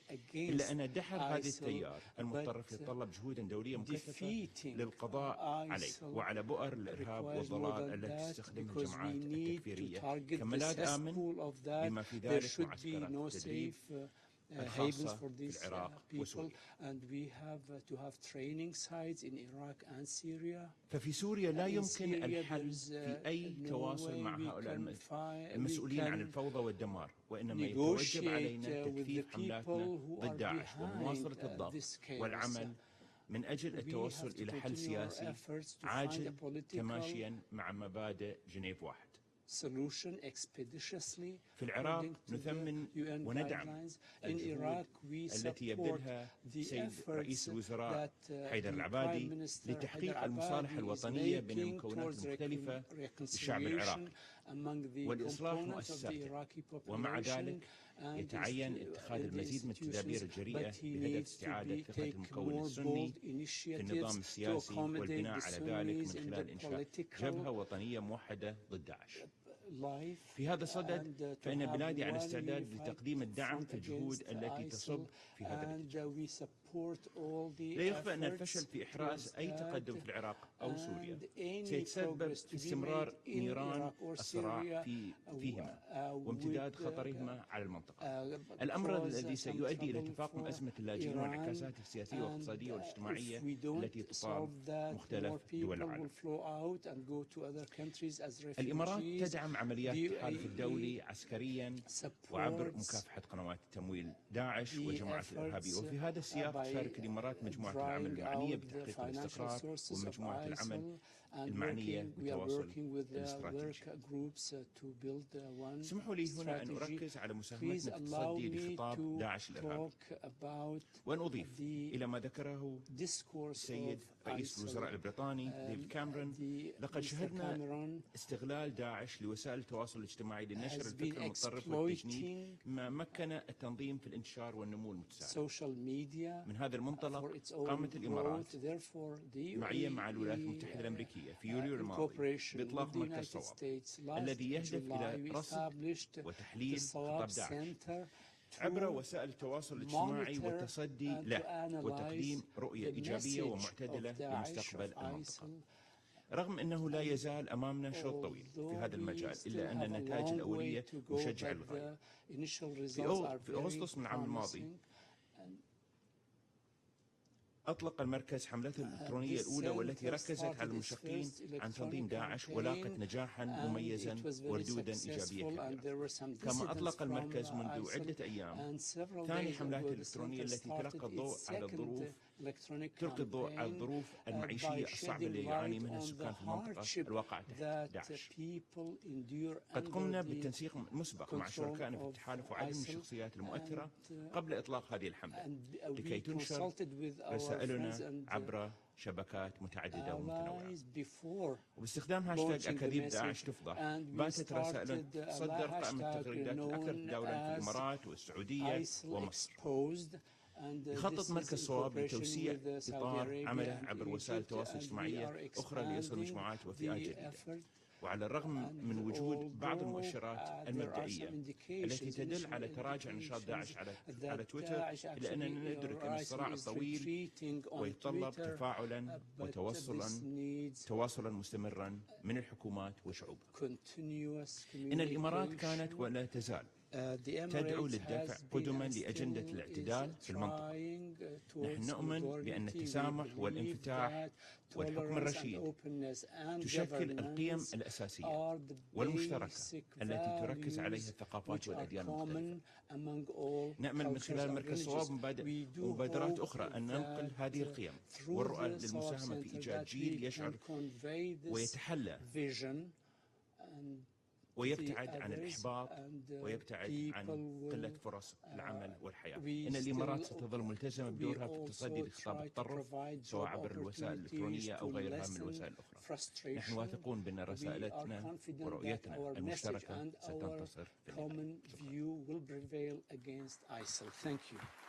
Thank His Highness for his statement. I now give the floor to the Foreign Minister of the Republic of France, Mr. Fabius.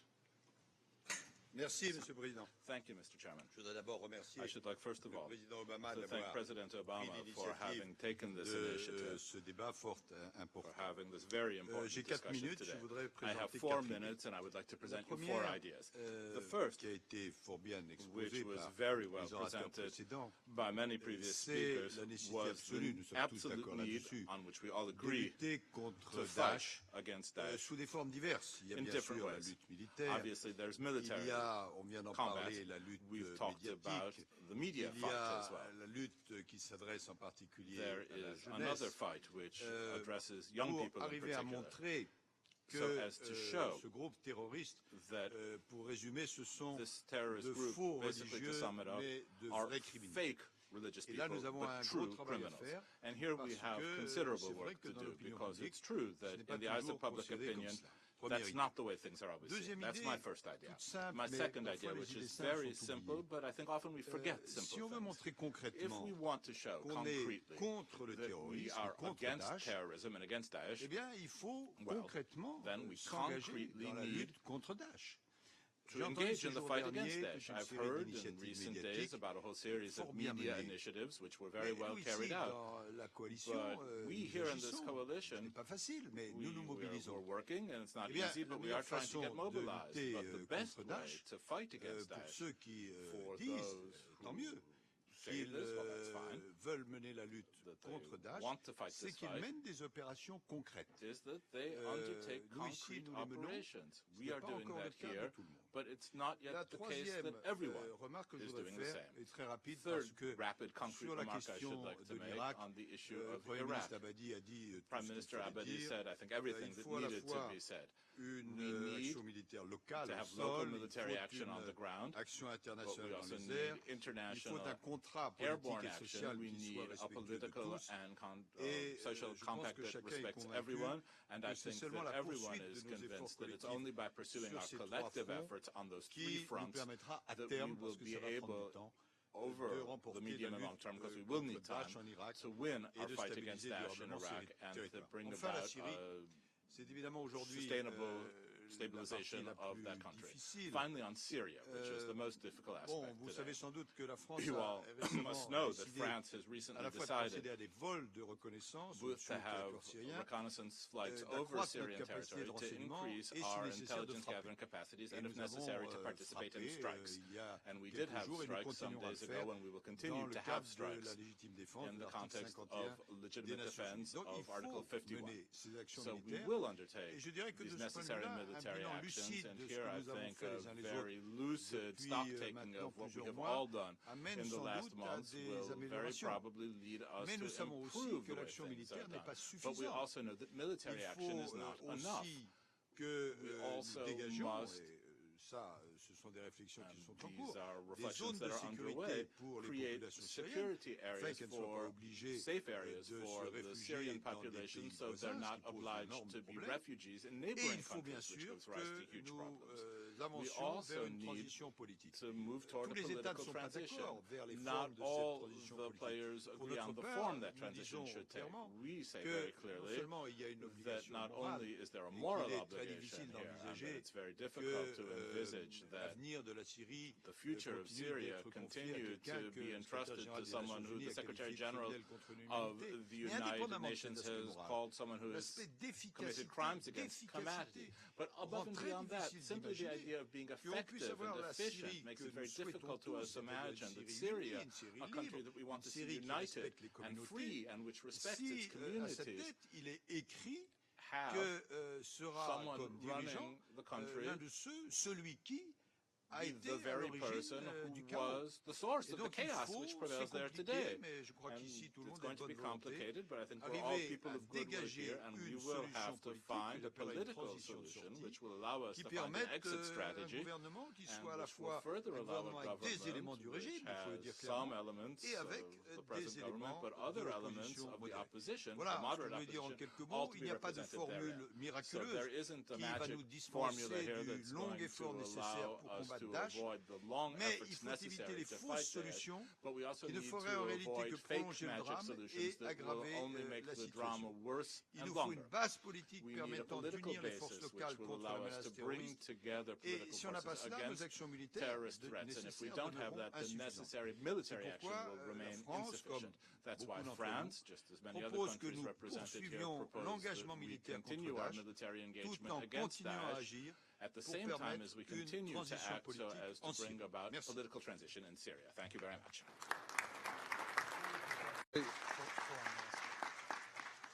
We now turn to a second critical area in the breaking the cycle of terrorism, that is addressing the foreign fighter threat.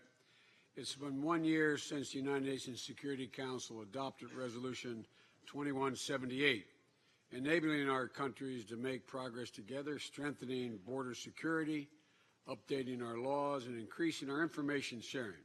So I'll now invite countries to provide updates on how we're addressing this threat. We'll begin. I'll give the floor to His Excellency, the Foreign Minister of the Kingdom of Morocco.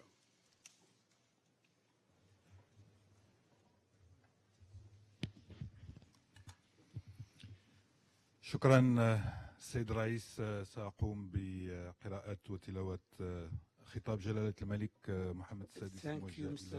Vice President. I'm going to read the address of the King. على مولانا رسول الله وآله وصحبه. I'd like to thank God, Mr. Obama, the President of the United States, Excellencies and Majesties, ladies and gentlemen. I would like to commend your initiative in convening this summit, which comes on the heels of the strong dynamic triggered by the summit meeting held in the White House in February to fight extremism and terrorism. The summit reflects the international community's increased awareness of the seriousness of the situation and the need for concerted efforts to tackle growing terrorist threats. I wish to assure you that Morocco, which was actively involved in the preparations for the Washington summit, will continue to support the goals and recommendations adopted by that conference, engage in international efforts to consolidate security and stability around the world, and defend universal human رغم تعدد المبادرات والأجوبة التي تقدمها المجموعة الدولية بما فيها العمليات العسكرية والأمنية، إلا أن العديد من البلدان ما تزال تتعرض للضربات المؤلمة للإرهاب المقيت الذي لا دين له ولا وطن. فجماعات التطرف والإرهاب تواصل عملياتها الحقيرة في قتل الأبرياء وتخريب البنيات الاقتصادية وتدمير الرموز ومظاهر التراث والحضارة الإنسانية التي تم بناؤها منذ قرون من الزمن، كما تستهدف المس بالوحدة الترابية للدول وزعزعة أمن الشعوب وطمأنينة بني البشر وتخريب الروابط الاجتماعية والثقافية والقيم الإنسانية التي تجمعهم. وإن الانتشار المقلق لهذه الآفة العالمية يسائلنا جميعا ويدعونا للمزيد من التنسيق والتعاون وترشيد الوسائل المتاحة من أجل تحرك أكثر نجاعة وتأثيرا. فالأبعاد الأمنية والعسكرية والقضائية لها دورها الكبير في محاربة التطرف والإرهاب، إلا أنها تبقى لوحدها غير كافية، وهو ما يقتضي بلورة استراتيجية مندمجة تشمل أيضا النهوض بالجانب الاجتماعي والتنموي، إضافة إلى الدور الهام للبعد التربوي والديني في نشر ثقافة التسامح والاعتدال.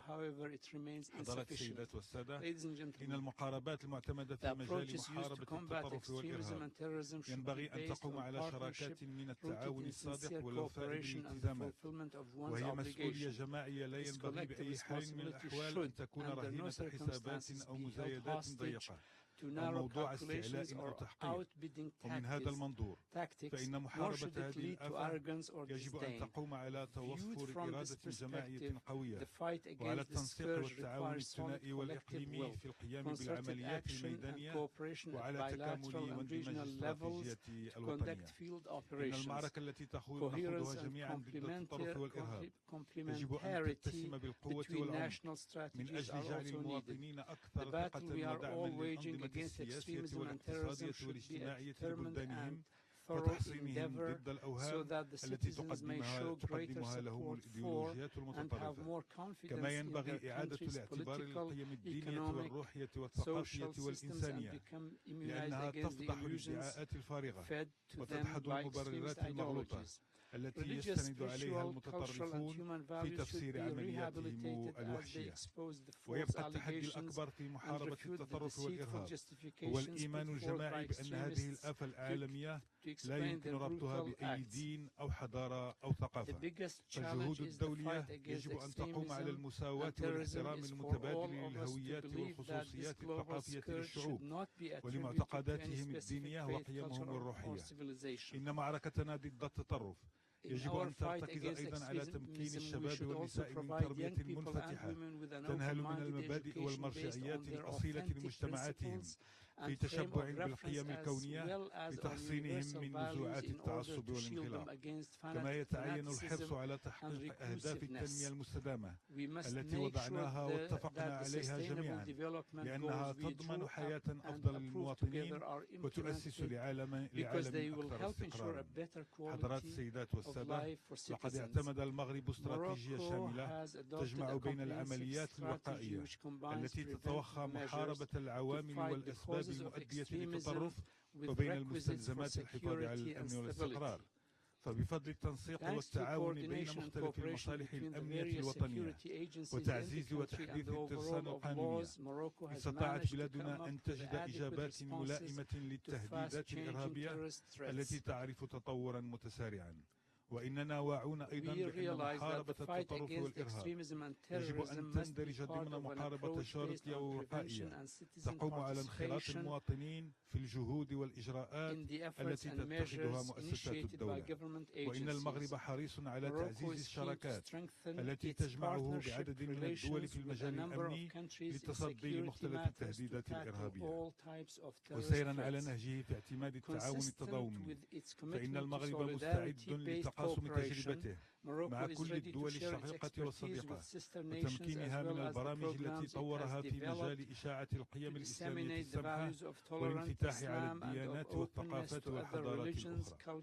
حضرات السيدات والسادة، لقد أصبح المنتدى العالمي لمحاربة التطرف والإرهاب فضاء للحوار وتبادل الخبرات والتجارب الناجحة، كما يواصل جهودها الاستباقية من أجل دعم الإجراءات التي تتخذها الدول. وإن المغرب الذي يتقاسم مع هولندا رئاسة مجموعة العمل المنبثقة عن هذا المنتدى يعمل جاهدا على نشر الممارسات الجيدة لوثيقة لاهاي مراكش والاستفادة منها. ويتعلق الأمر على الخصوص بإيجاد حلول ناجعة لظاهرة المقاتلين الإرهابيين الأجانب والقيام بتحليل عميق للتيارات والتوجهات الإرهابية التي تعرف تطورا مستمرا. كما يواصل هذا المنتدى تعميق البحث ودراسة مختلف القضايا المتعلقة بالوقاية ومحاربة التطرف والإرهاب، ولا سيما من خلال تطوير وسائل عملية لتقاسم التجارب والخبرات وتقوية قدرات الدول في هذا المجال. وإن المغرب الذي يتشرف بالرئاسة المشتركة لهذا المنتدى في 2016 لن يدخر أي جهد في تعزيز مساهماته ومواصلة انخراطه في الجهود الدولية الهادفة لمحاربة التطرف والإرهاب من أجل عالم أكثر أمنا واستقرارا وأقوى تضامنا وإنسانية. والسلام عليكم ورحمة الله تعالى وبركاته.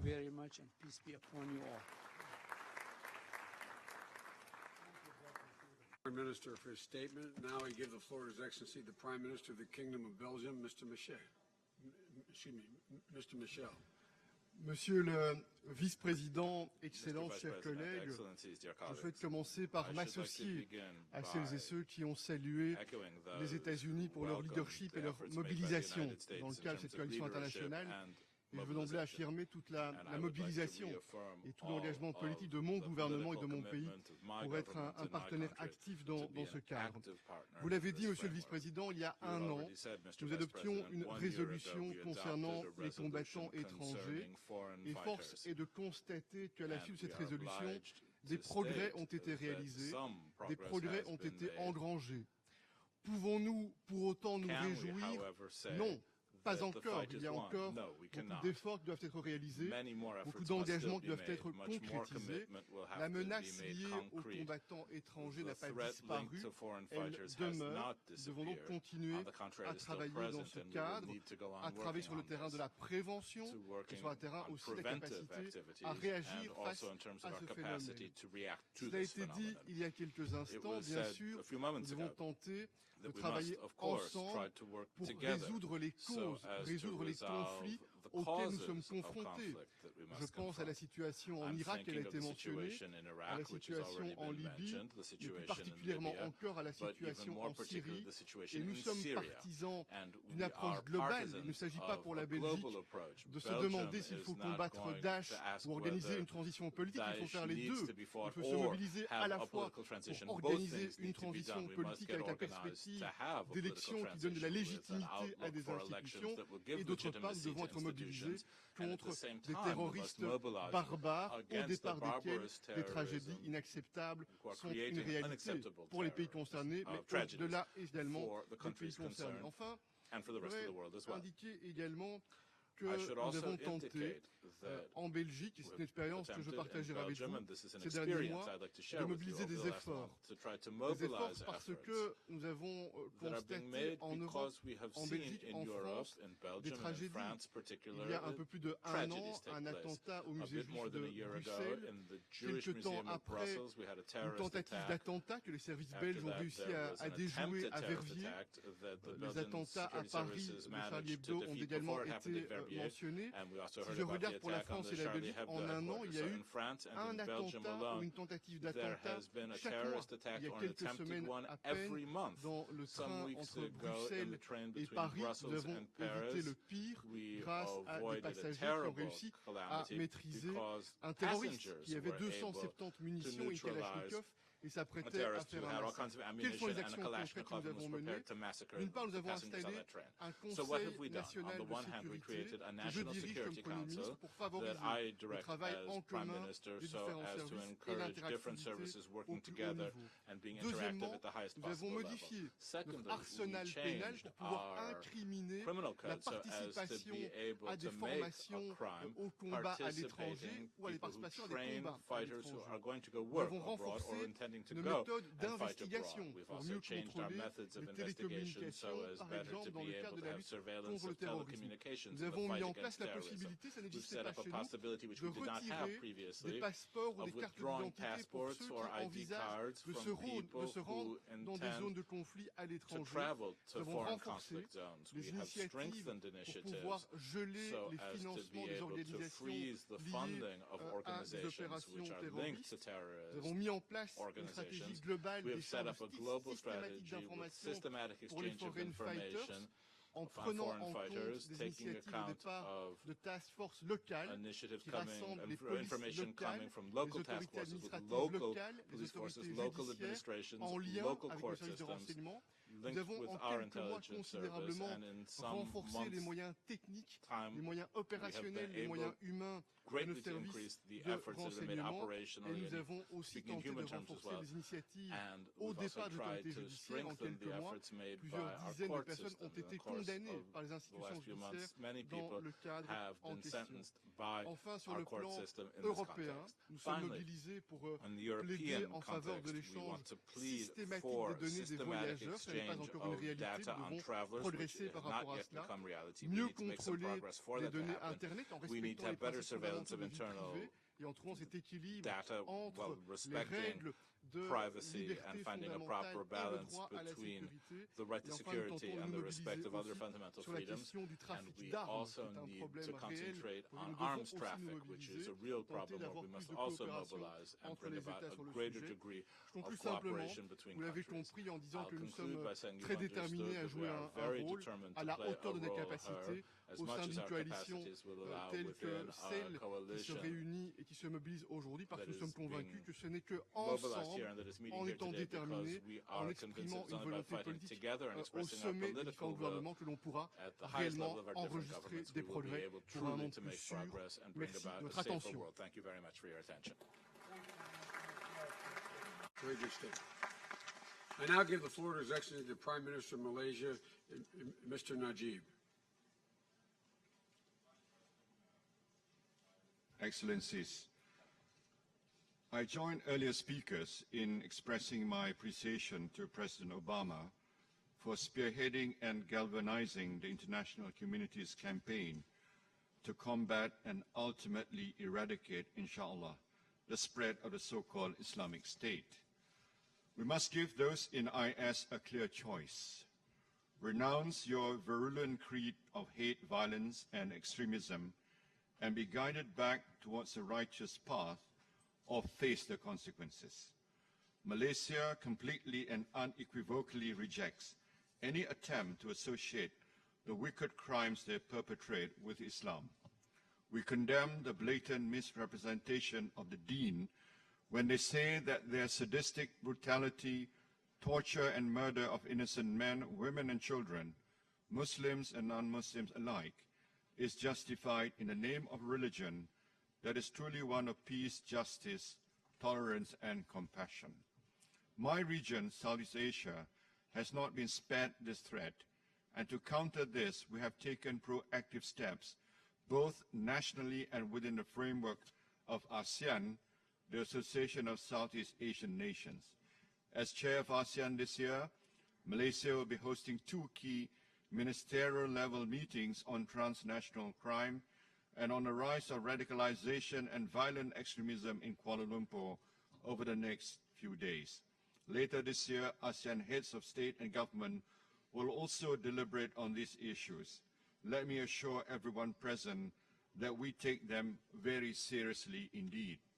At the national level, we have strengthened the legal framework, updating and, where necessary, enacting new legislation. We must make preemptive arrests if necessary and if there is irrefutable evidence to save innocent lives. Because we have fortunately not suffered a major terrorist outrage in Malaysia, some appear to believe that we are not afflicted by this scourge. Nothing could be further from the truth. The work done by the relevant authorities is largely unsung for reasons of security. But our counter-terrorism forces have been unceasing in their attempts to identify extremists who wish to travel to the Middle East via Malaysia and stop many from ruining the lives and the lives of others. They have also arrested over 100 suspected of links with IS. There are those who wish to bring their barbarity and bombings to Malaysia. We will not let them.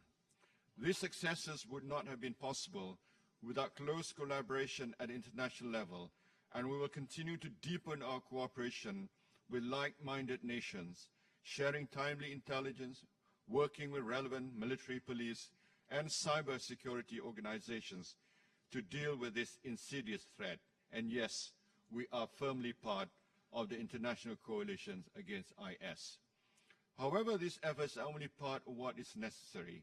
IS has harnessed a highly effective approach to communication and messaging. The so-called online terrorists have been deployed to devastating effect, inspiring too many impressionable, the vulnerable, and the excluded to join their ranks. A focused attempt to counter the narrative and online presence of IS is required.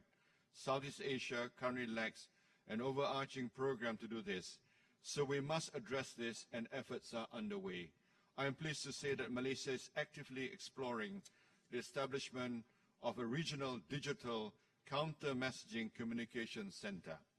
I believe that with the necessary support and participation, this could be an important bulwark against the forefront of region-wide efforts to amplify anti-IS messaging. This work could not be more important, for the lies that IS employs are insidious. For instance, they claim that it is their duty to destroy historical sites because Prophet Muhammad destroyed the idols that had been introduced into the Kaaba in Mecca. This is based on a false analogy. The Kaaba was built by Prophet Ibrahim for the worship of the one true God, and later generations added the idols. Prophet Muhammad was commanded to purify the Kaaba of these idols for its use by his followers to bring it back to its original form. The historical sites being destroyed by IS were never used for the worship of the one God and then later desecrated. So the argument for destroying them does not and cannot apply. Moreover, God informs us that these sites we traveled by and which denote past civilizations, some of which were global superpowers of their time, but are now no more, are signs to remind us not to be arrogant, but to walk the earth humbly. Moderation, or wasatiyah in Islam, and its associated values such as humbleness, compassion, and love for our fellow men. These are noble virtues that IS and the fellow extremists are lacking completely. Retelling the narrative of the true Islam that elevates these virtues is as vital in countering extremism as putting a stop to the barbarities that these misguided people perpetrate. Let me say again, Malaysia stands with all present today to redouble these efforts. We will not allow impostors to besmirch the name of a religion which in its true form, and if interpreted correctly, is a light to mankind. Thank you. the Prime Minister for good statement. Thank you. Now give the floor to His Excellency, the Prime Minister of Sweden. Thank you, Mr. Vice President, Your Excellencies, ladies and gentlemen. Let me, like many others, begin by thanking the United States for your leadership in countering ISIL. Friends, the efforts of the coalition to defeat ISIL must be complemented by solutions to the underlying political problems in Syria and Iraq. In Syria, the root causes of the civil war and ISIL are political, which means that a durable solution needs to rest on a political settlement. It is crucial that the United Nations' efforts to find a peaceful solution are firmly backed by the international community. And let me be clear on one thing. In view of the unspeakable atrocities the Assad regime has committed, it cannot be a partner in the struggle against ISIL. The immediate humanitarian needs in and around Syria are immense. Sweden is doing its share with $230 million in humanitarian support, including to Lebanon, Turkey, and Jordan. But more is, of course, needed, and I want to commend Kuwait for its humanitarian leadership in this regard. Just as in Syria, Iraq's difficulties can only be overcome by political means. Military and stabilization efforts in Iraq must be underpinned by an inclusive political process of national reconciliation. Prime Minister Al-Abadi has taken bold steps in that direction. Now the international community must support the Prime Minister. In addition to Sweden's extensive assistance and military training in northern Iraq, I am pleased to announce today that it is my government's intention to make a substantial contribution of $4 million to the UNDP Stabilization Fund for Iraq. My country's commitment to Iraq is strong, bolstered by the special relations we have with about 2% of Sweden's population having roots in Iraq.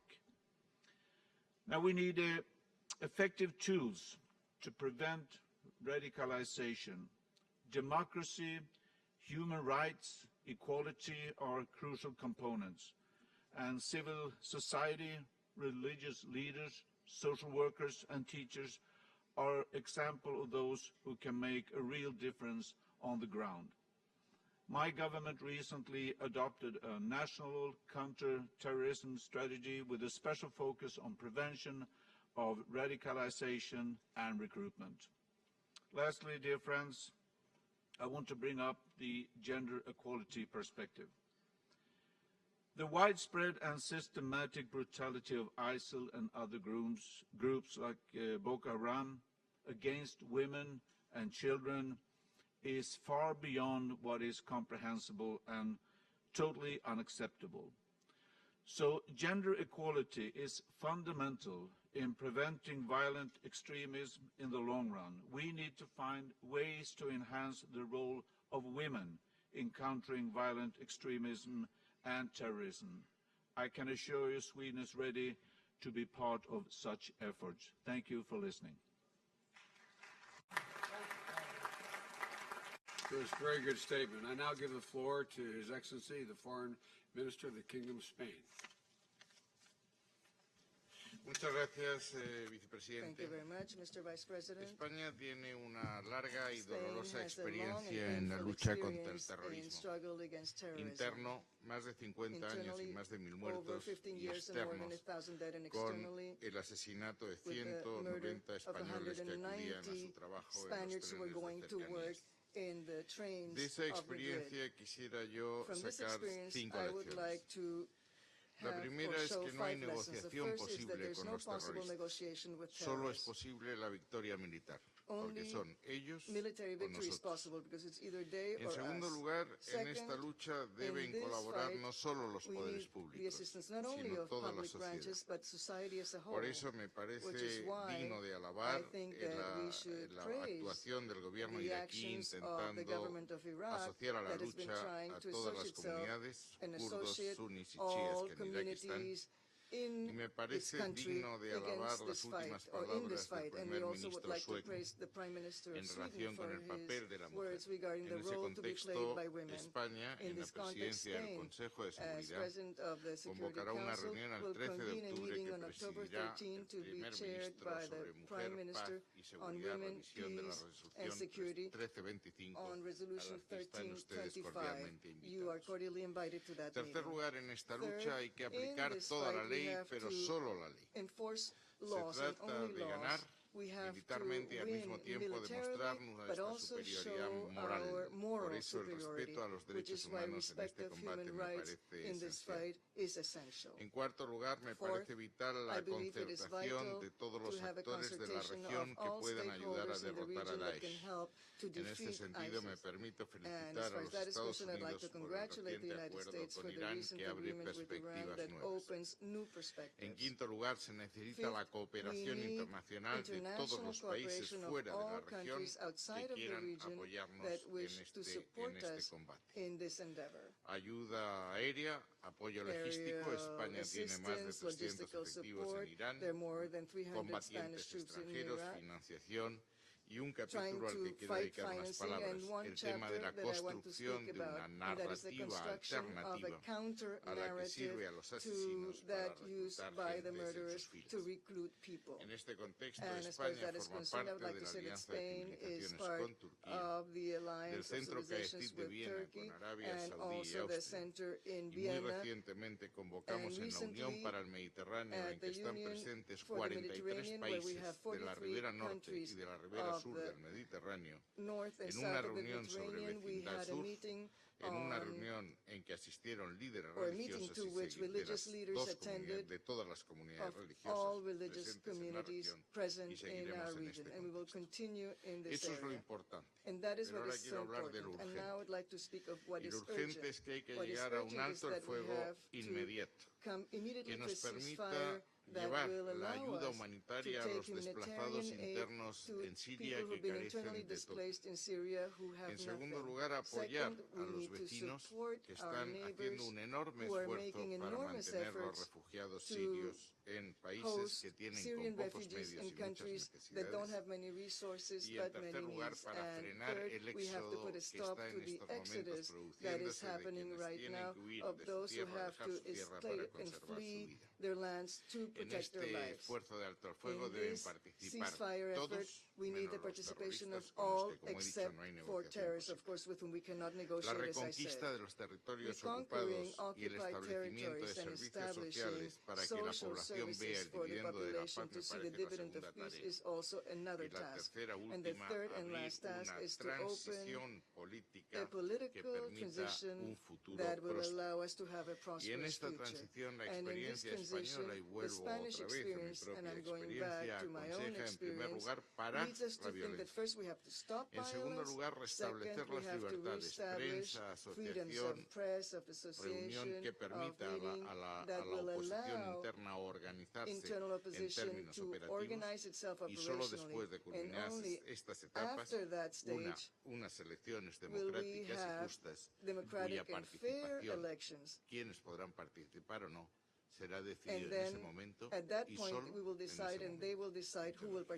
Thank you very much. The Foreign Minister for his statement, and now I give the floor to Mr. Stoke, the Secretary General of the International Police Organization. The floor is yours, sir. Thank you very much, Mr. Vice President, Excellencies, ladies and gentlemen. It's a privilege to address the summit on behalf of Interpol. The UN Security Council, in its resolution 2178, explicitly called Interpol at the side of member states as a global neutral information sharing platform against foreign terrorist fighters. Our role in the implementation of this resolution rests on 4 key imperatives. First, forging the trust of leaders and counterterrorism practitioners alike. That is how 20 new states brought to 52 the number of nations populating Interpol's foreign terrorist fighters database. And that is how information shared through our channels saw a 6-fold increase in 12 months, with 5,000 foreign terrorist fighters identified so far in our systems. Second, rewarding that trust with a communication system that would never deprive countries of control over their operational data.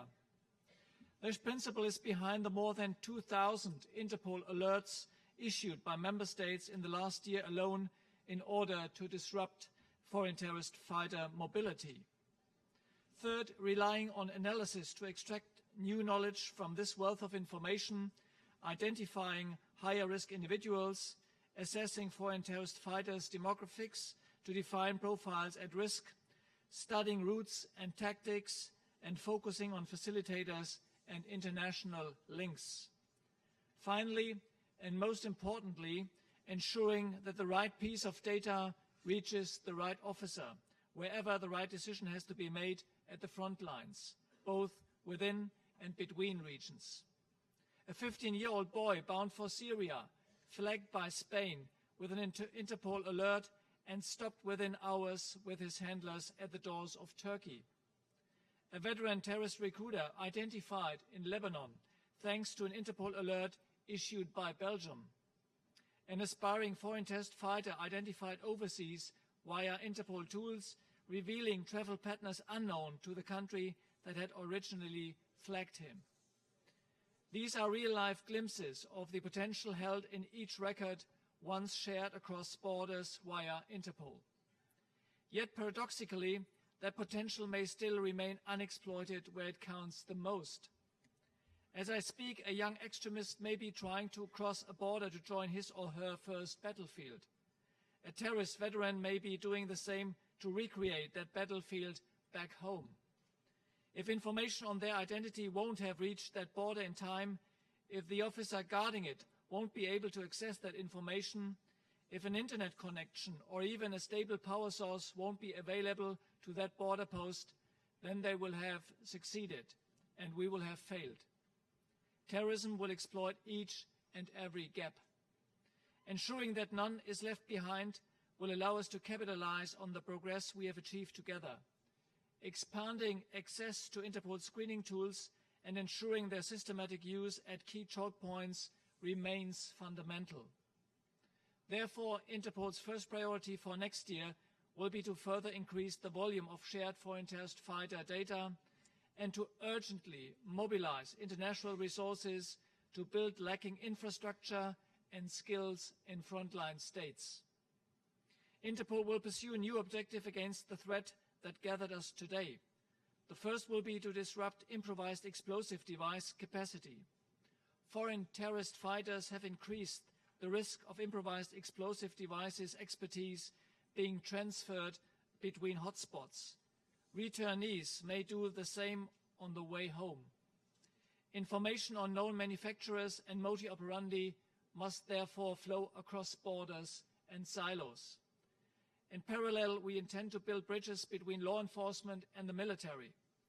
Past experience with forces deployed in Afghanistan or Iraq and in the waters of the Horn of Africa shows that unclassified battlefield information, once accessed by law enforcement abroad, can help trace and disrupt criminal support networks. This opportunity cannot be ignored. As I end my remarks, dedicated men and women in uniform are serving in our communities, in our streets, at our borders. For almost a century, Interpol's role has been to bring them together across the world. They are among our greatest assets in this joint struggle. With them, and under your leadership, we will help turn the vision of UN Security Council Resolution 2178 to life at the front lines. Thank you very much, Mr. Vice President. Thank you, gentlemen, very much for his comments. At this point, I'd like to shift our focus to the final element of the meeting today, our shared efforts to counter violent extremism. As you all know, this is an area where President Obama and I have been focused on driving global action, and it's a key element to our broader counterterrorism strategy. And it's a mission that requires all of us to work together, as you all well know, governments, civil society groups, communities, and individuals. And I now invite speakers to address our CVE initiatives. I give the floor to Mr. Ellman, Director of the Ellman Peace and Human Rights Center. Good afternoon. Thank you, Mr. Chair. My name is Elwad Ellman, and I run a national human rights organization in Somalia. I was raised in Canada, and 5.5 years ago I returned to now serve this organization called the Ellman Peace and Human Rights Center as its Director of Programs and Development. I believe we all have a role to play in shaping a more enabling, inclusive, and safer world. It is because of this that I chose to leave behind the safety and comforts of Canada to contribute to the peaceful transition out of conflict in Somalia. I live in an environment of an ongoing conflict, where the question we often ask ourselves is not, what if an act of violent extremism happens, but rather, when will it happen? In recent years, the threat of violent extremism has gripped the global community and has made the entire world feel less safe. I know what that feels like. I have committed myself to being a part of the solution, and I'm not the only one. Today, I'm honored to speak to you about youth and violent extremism. We often hear that young people are the problem. They are the perpetrators. They are at risk of becoming radicalized and committing violent acts of extremism. But in reality, the vast majority of youth do not participate in or support violence. Most young people say no to violence. And yesterday, I spent the day with young people who have gone even further than just saying no to violence. They are leading efforts to show that violent extremism is never the right answer, even when the grievances are so very real. Yesterday, I took part in a historic event. Youth and youth allies from over 45 countries came together for a global youth summit against violent extremism. I listened to positive practices of young people working with their peers to counter violent extremism. I heard about young people collaborating with police and anti-terrorist units, and others working with religious and community leaders. I met youth who are engaging in research to better understand what drives their peers to these movements. And I heard from young people who are using social media to talk about what they are for, not just what they are against. Under the trending hashtag Youth for Peace, which has reached more than 45 million people since April 2015, young women and young men are engaged daily, often in the face of many threats and insecurity in a global community on preventing violent extremism from taking root in their communities. 70 young leaders traveled from every corner of this globe to attend the Youth Summit. Their motivations and their personal stories that led them there are so very unique, and I was inspired to learn how they have all taken on the challenge of preventing and countering violent extremism. These experiences from all over the world, from Somalia to the US, Indonesia to Morocco, were combined into one vision, a youth action agenda. Today, I am so proud to share the action agenda with you on behalf of the youth participants at the Youth Summit. The agenda is built on the guiding principles of the Young People's Participation and Peace Building and on the Amman Youth Declaration on Youth, Peace, and Security. The action agenda shows how youth are taking on the issue of violent extremism head-on and why partnerships with each of you is needed now more than ever. We as youth are up for the challenge. We need you as our allies just as much as you need us. The action agenda reaches out to those in governments to partner with us on CVE policies and strategies. It calls on international organizations to partner with us to conduct research about what does and doesn't work in CVE programming. We call on the media to highlight constructive narratives through impartial reporting. We call on civil society and religious leaders to work with us on CVE programs. We call on corporations to be conflict sensitive in investments and operations.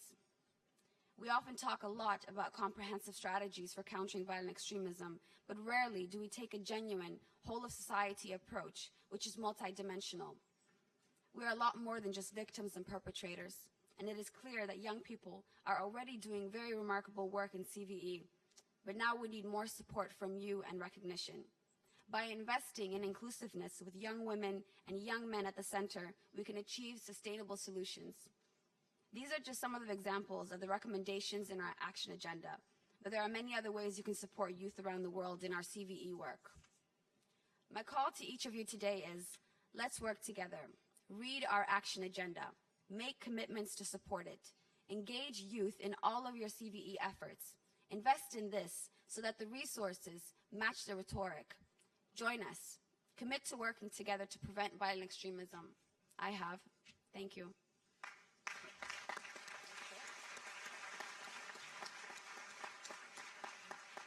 Well said, Ms. Zellman. I now give the floor to Ms. Bukova, the Director General of the United Nations Educational, Scientific, and Cultural Organization. Ms. Bukova. Thank you very much, Mr. Vice President. I salute the United Nations government for this initiative. In Syria and Iraq, extremists are bringing about unprecedented humanitarian crisis. They are engaged in what we call a UNESCO cultural cleansing, persecuting communities, destroying humanity's heritage, looting and trafficking precious objects of archaeology and of art. ISIL is leading a global media campaign targeting young people across the world. We do believe there are measures that are of urgent matter and also measures that are in order to prevent such violent extremism of appearing. Among the most urgent matters, in my view, is to end the impunity against such crimes. The good news is, just 3 days ago, the chief prosecutor of the International Criminal Court, with the very strong support of UNESCO, has sent the first suspect to the International Criminal Court for looting the mausoleums, World Heritage Sites in Mali, in Timbuktu. I think this is a very strong message of ending of impunity for such war crimes. We are working with the International Criminal Court and the chief prosecutor the same way for Syria and Iraq. The other urgent priority is to stop the illicit trafficking of objects of art, which are reaching billions of US dollars, financing in such a way extremism and terrorism.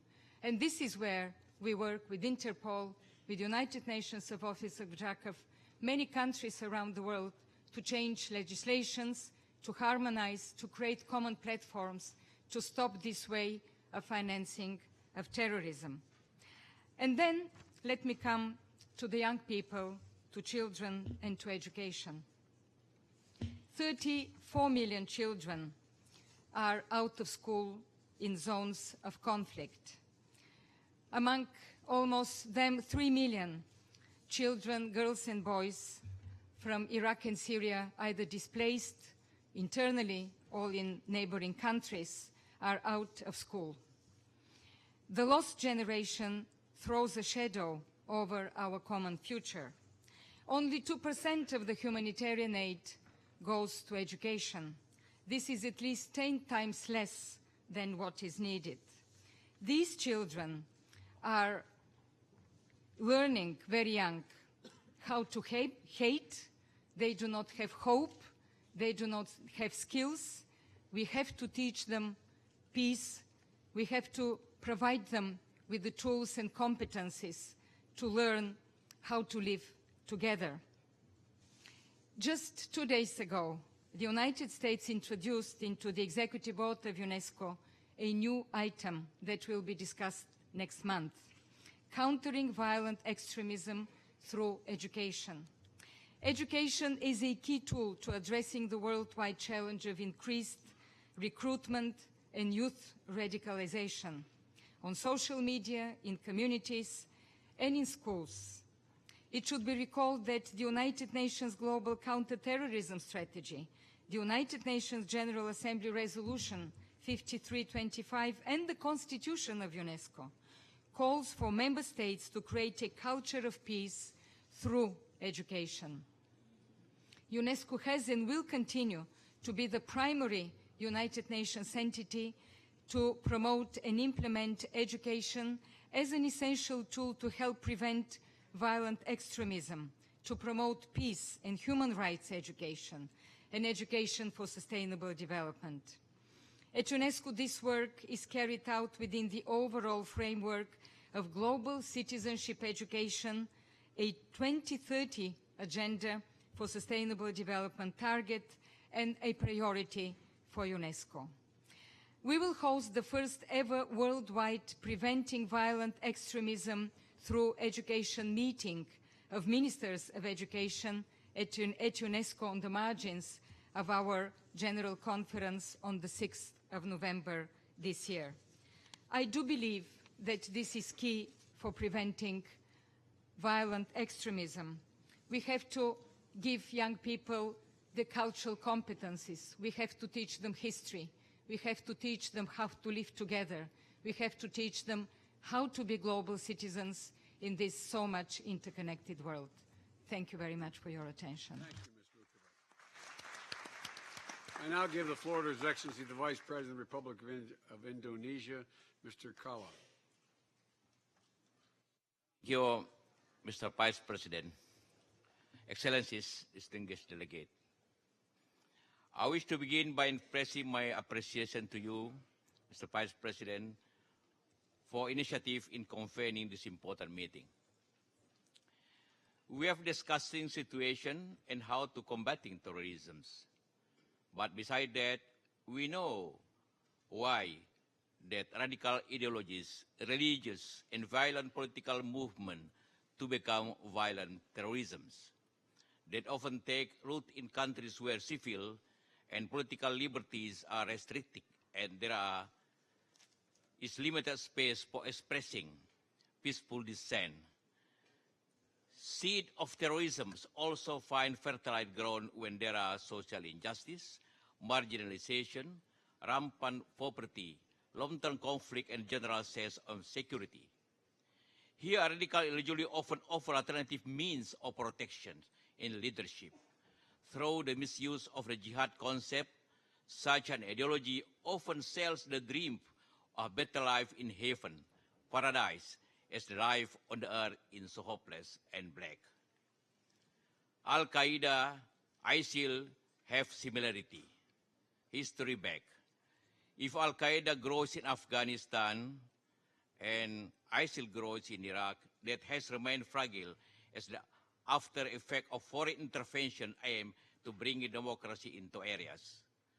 The forcible removal of authoritarian rules in numbers of states unfortunately often lead to a loss of political legitimacy and power vacuum in many of the states, which then be exploited by extremist groups.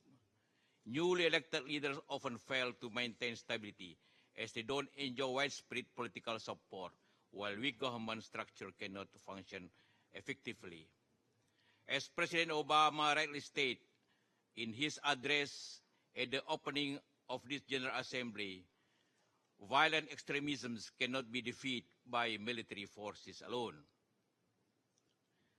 Since violent extremists don't fear death because they expected paradise after death, extreme radical ideology should counter with moderate ideology and welfare.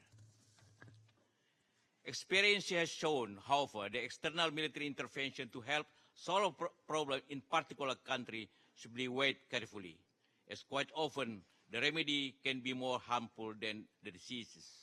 While countries in transition need to allow international assistance to foster welfare and democracy, imposing democracy through violent intervention can actually produce the opposite result. Excellencies, distinguished delegate, as radicalism and violent extremism have become global transnational threat, we must enhance both our individual and collective effort to deal with them.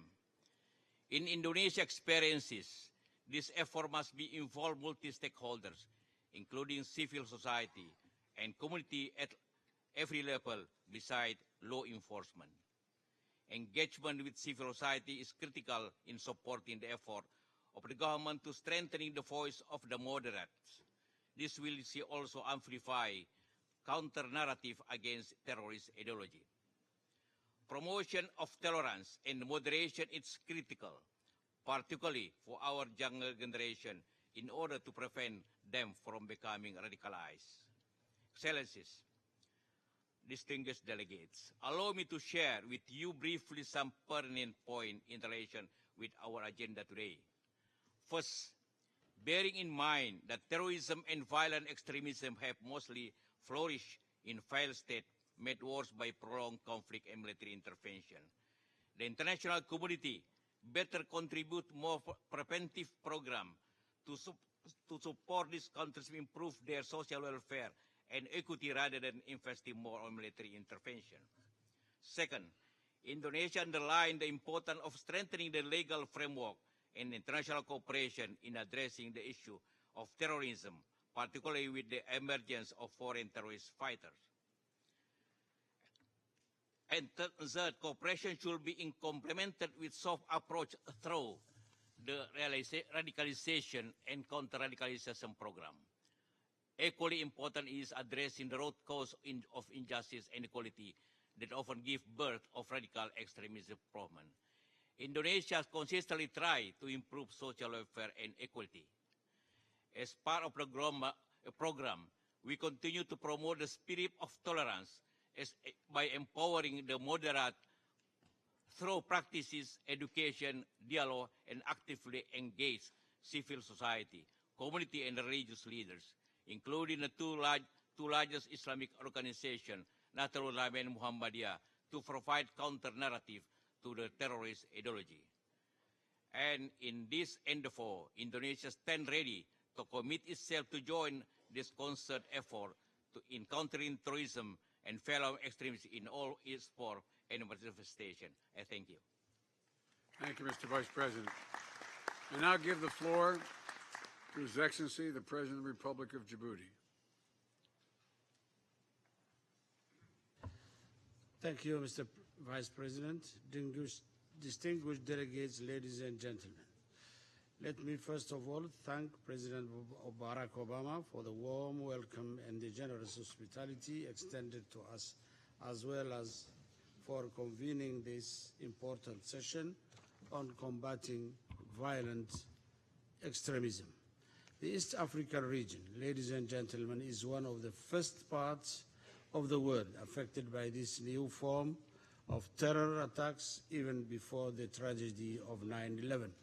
Indeed, one of the first attacks that signaled the rise of Islamic extremism simultaneously targeted Nairobi, Kenya, and Dar es Salaam, Tanzania in 1998 and claimed the lives of hundreds of people and wounded many others. Since then, terrorist groups have been active in this region under various names and forms. One of the most recent incarnations of this organized and ideology-based form of terrorism in our region was, as you all know, the emergence of the terrorist group Al-Shabaab, which quickly became affiliated with Al-Qaeda and has now claimed ties to the Islamic State. We all know the historic background of Al-Shabaab, which means the youth in Arabic. It has emerged as the radical youth wing of Somalia's Union of Islamic Courts, which controlled Mogadishu in 2006.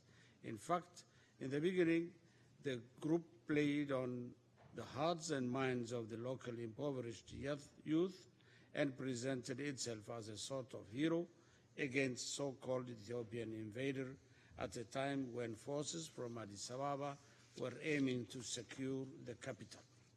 As such, they began to set up an organization that was based on Sharia law and started to curb the violence of the warlords by imposing harsh punishments on transgressors while delivering services to the population. In turn, that gave them the support of the local youth who saw this as a worthwhile cause. However, as is always the case with these groups, they quickly alienated the terrorized populations with their own senseless violence and terror. After losing ground in many areas of Somalia, Al-Shabaab changed its tactics and developed new ways in its struggle against its so-called enemies. Militants began using criminal punishment in order to intimidate local population and to portray the decades-long war as a conflict between Christians, namely forces from non-Muslim countries who are part of AMISOM and Muslims.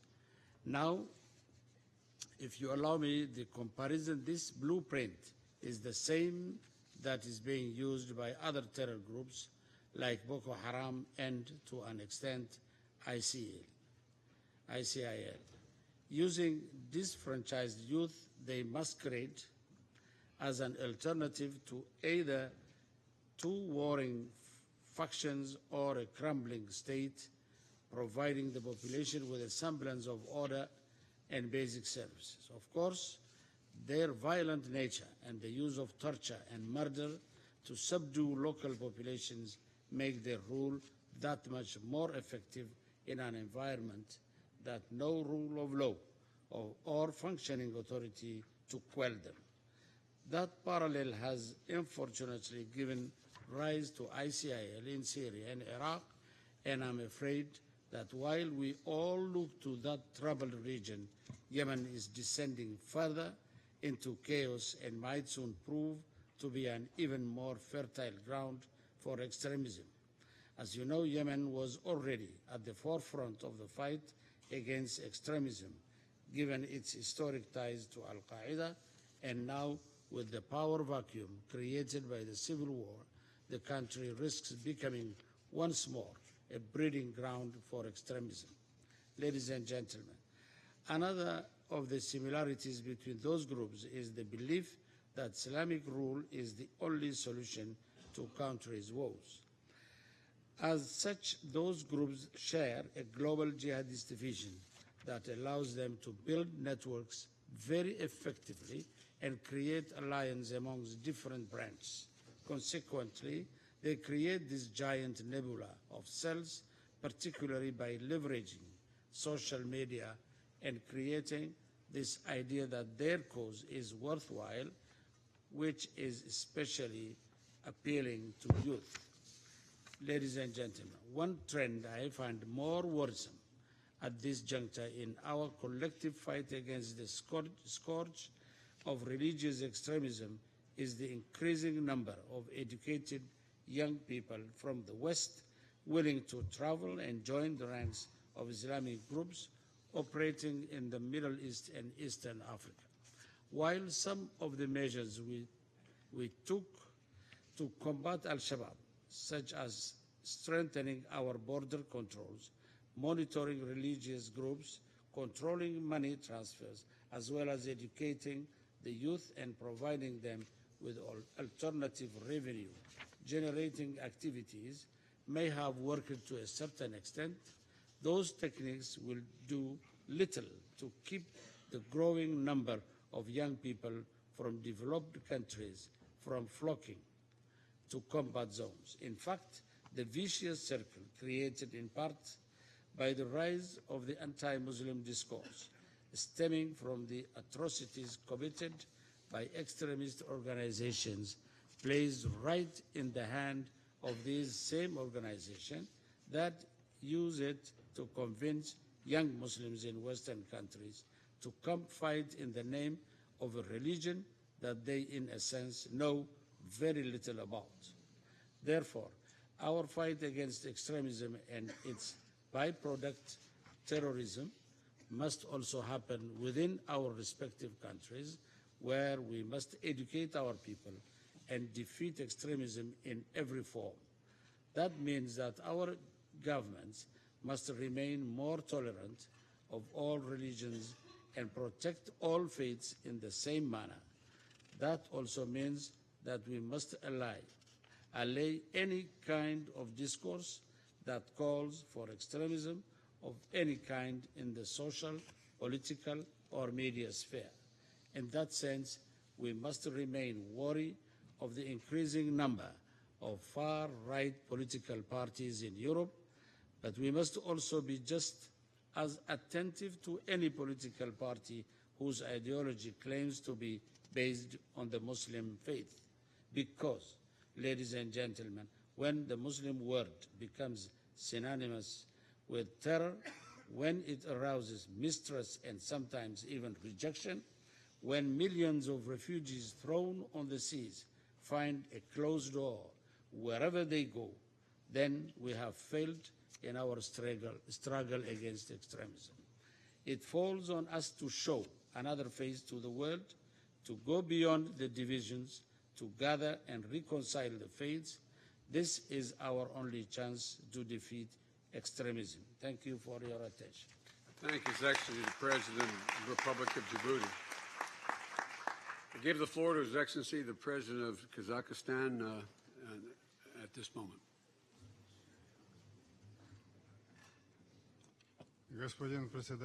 Mr. Chairman, ladies and gentlemen,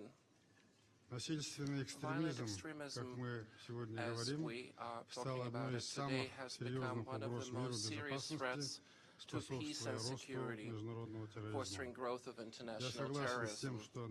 I agree that we need to have consensus in the world and that the states need to express political will and unite their forces against common threat.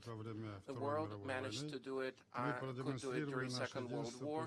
We also demonstrated our unity after September 11. In 2013, we witnessed the global responsibility that was expressed by Washington and Moscow, who agreed to cooperate in the elimination of chemical weapons in Syria. In July of this year, there was reached a major landmark agreement on the Iranian nuclear program, and leading powers could rise against their disagreements, and we also hope that today they will unite in the fight against terrorism that today is posing a serious threat to the entire civilized world. Ladies and gentlemen, we think that it is very important to direct our cooperation in the following areas. First, to recognize terrorism as a global threat. We need to establish a counterterrorism coalition led by the United Nations, and to develop a common mechanism for tracing, detention, and extradition of the perpetrators of violent extremism and terrorism. Secondly, in the framework of UN, we need to shift the character of the resolutions adopted to binding resolutions, and they need to be discussed and adopted at the level of the Security Council of the UN. We need to at the level of Security Council, main provisions of the UN Global Counterterrorism Strategy adopted in 2006. Third, we must establish the universal set of regulations and rules related to the fight against terrorism and extremism. Within the UN, it is necessary to agree upon what defines extremist and terrorist organization and establish a unified list of these organizations. Also, we need a unified mechanism for the prosecution and extradition of individuals involved in international terrorism and extremism. We need to clearly establish that those who are going to support them are going to face most severe sanctions. Fifth, we need to eliminate causes of violent extremism and not only deal with its consequences. In this regard, states might reject unconstitutional and illegal actions by any forces in whatever country that would lead to the destruction of power and statehood and creating chaos there. Ladies and gentlemen, 14 years ago, after the 9/11 tragedy, Kazakhstan became a member of the Global Anti-Terrorism Coalition. At the end of June of this year, our capital, Astana, hosted the regional conference for Central and South Asia countries on countering violent extremism. And today we reiterate our commitment to the collective efforts to eliminate violent extremism and international terrorism. Thank you for your attention. I now give the floor to Mr. Dova, manager of the Zhivone Peshov organization. Уважаемый председатель, уважаемые дамы и господа, независимые организации гражданского общества играют важную роль в предотвращении и противостоянии насильственному экстремизму. Особенно важно участие женщин.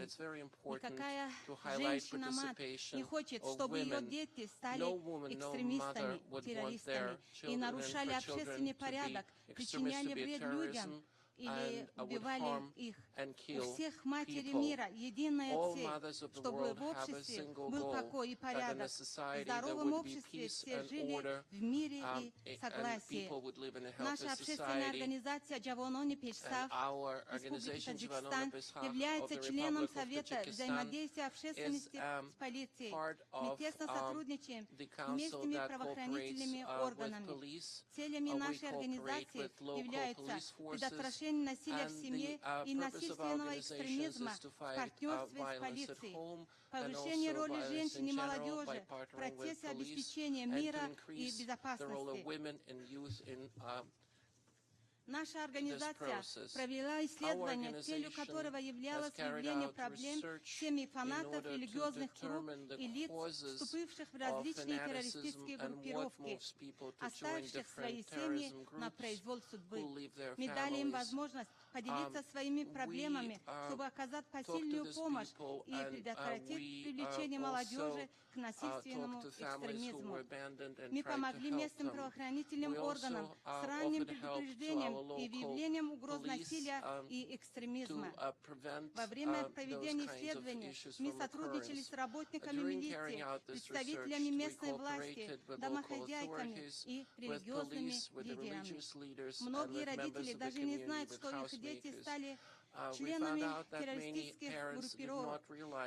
Они предполагают, что их дети трудятся где-нибудь на легальной работе. Террористические движения и организации проводят свои кампании в интернете и особенно активнее в социальных сетях. Сегодня трудно себе представить интернет без социальных сетей, но запреты и блокирование социальных сетей и веб-сайтов не являются выходом, а зачастую создают дополнительные проблемы.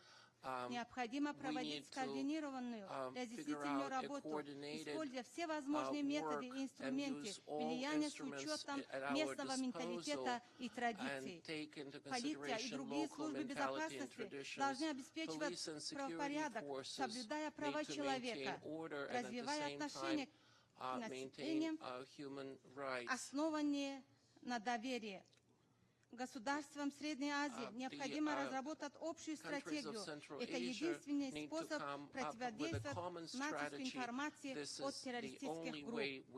С учетом нашего опыта мы планируем установить тесное сотрудничество с местными органами исполнительной власти и с полицией, организовать информационные кампании в учебных заведениях, проводить работу по повышению осведомленности в мечетях, поддерживать идеи традиционного ислама и укрепление его ценностей, содействовать гармонии между представителями разных вероисповеданий, распространять концепцию партнерства полиции с общественностью.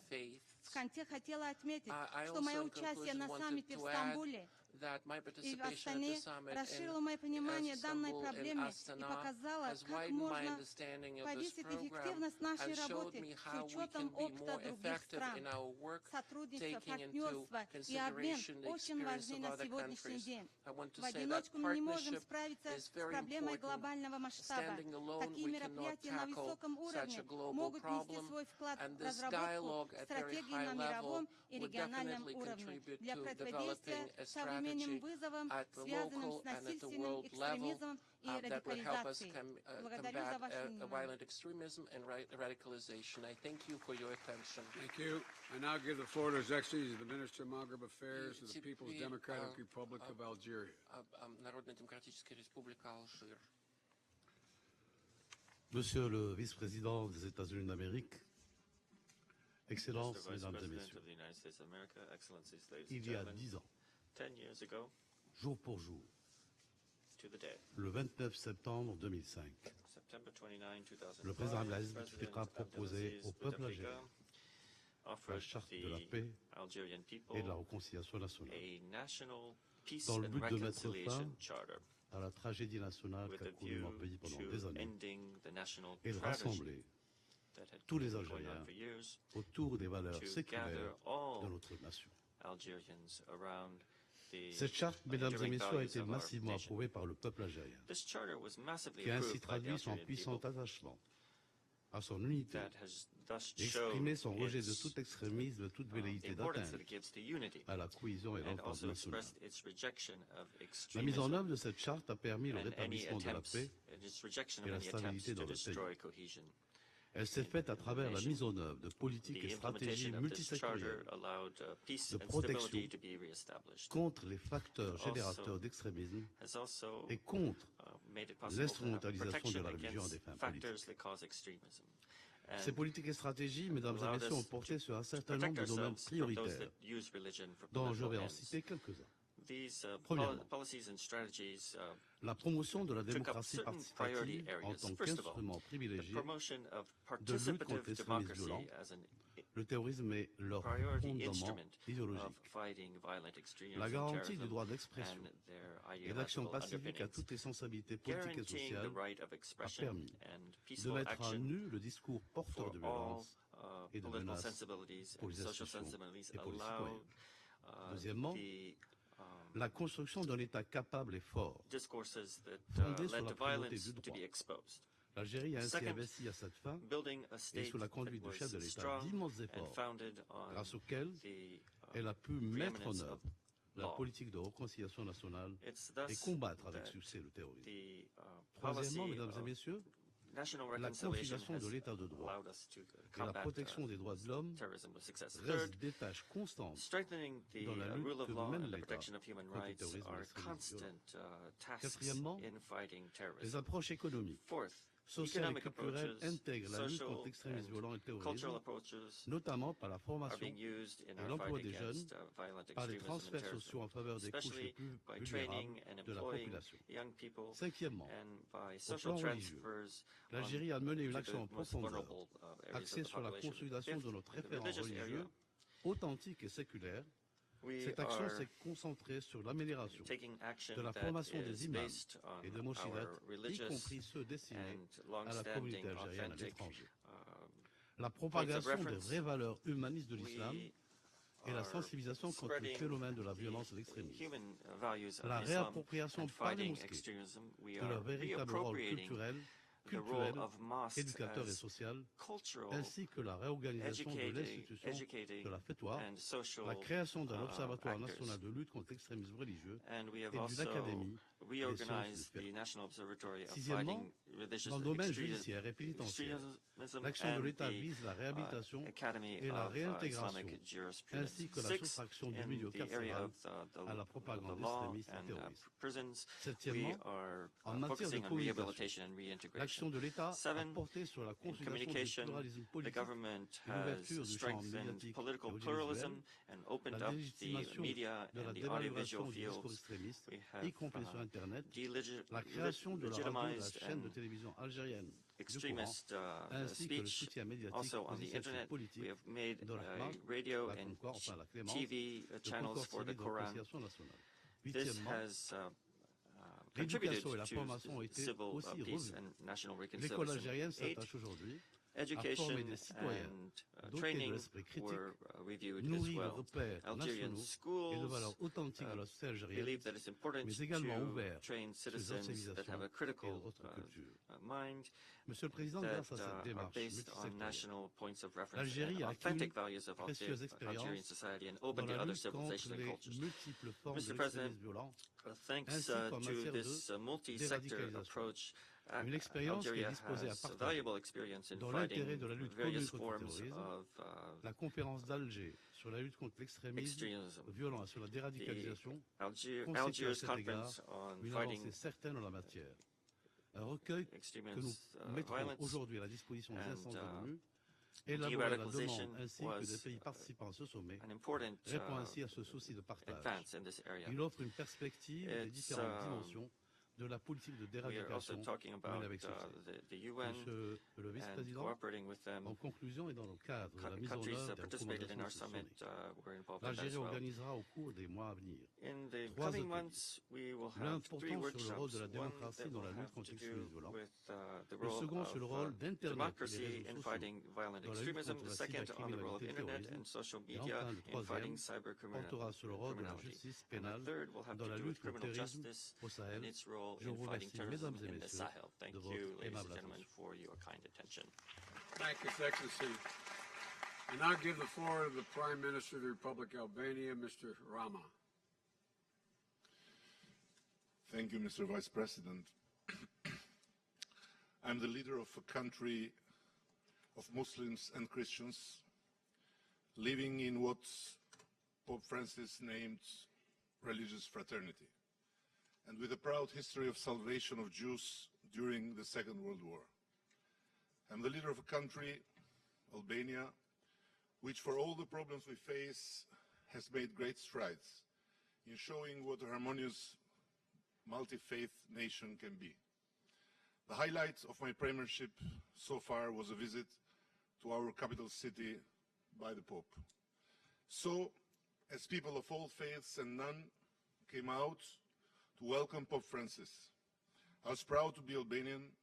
I was proud to be from the Balkans too, because I believe that very moment in the Balkans has a broader significance in terms of enormous challenges we all together face. The threat from radicalization of ideologies, and particularly the violent jihadist extremism, will not be defeated easily. There must be military force used, and Albania has been and will always be alongside the US in every military combat against the evil of violent extremism. But in the end, to defeat ideology, we must win the battle for the minds and hearts of the next generation, because it is only the power of their dreams that makes change an everyday reality. And we saw this in Balkans, where the aspiration of young generations, their rejection to associate with whatsoever classical way of Balkan politics, forced and ensured dialogue over conflict, comprehension over fight, life over death. There must be political strategy as well as military strategy. And just as we in the Balkans have had to address each other's grievances, so grievances in Iraq and Syria must be addressed.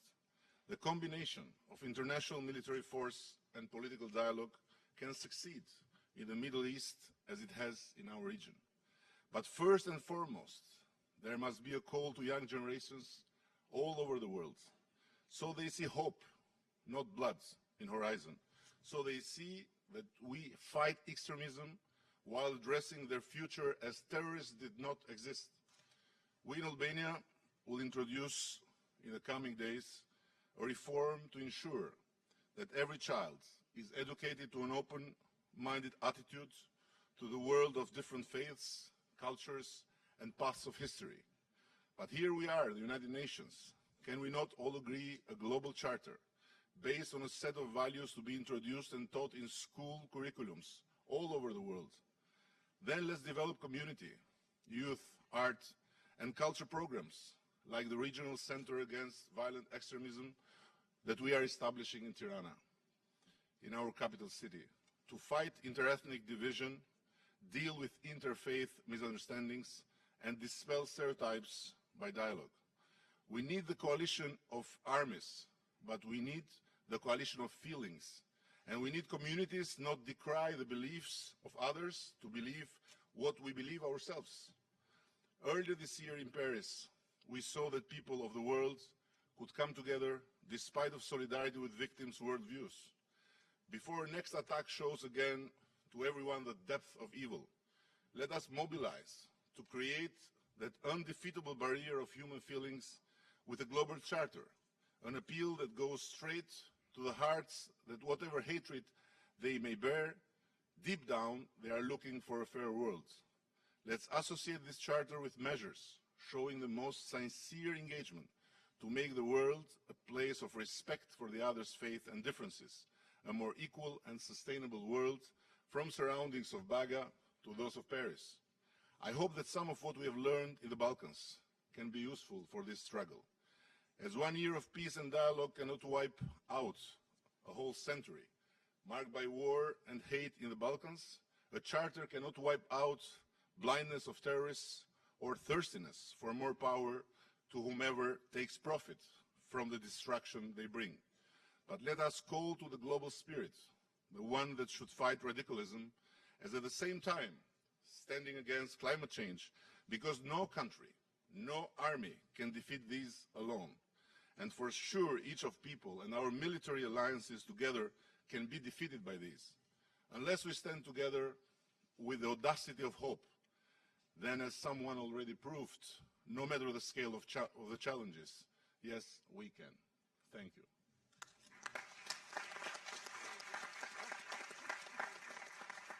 I remind the President the Pope said, evil never has the last word. Thank you.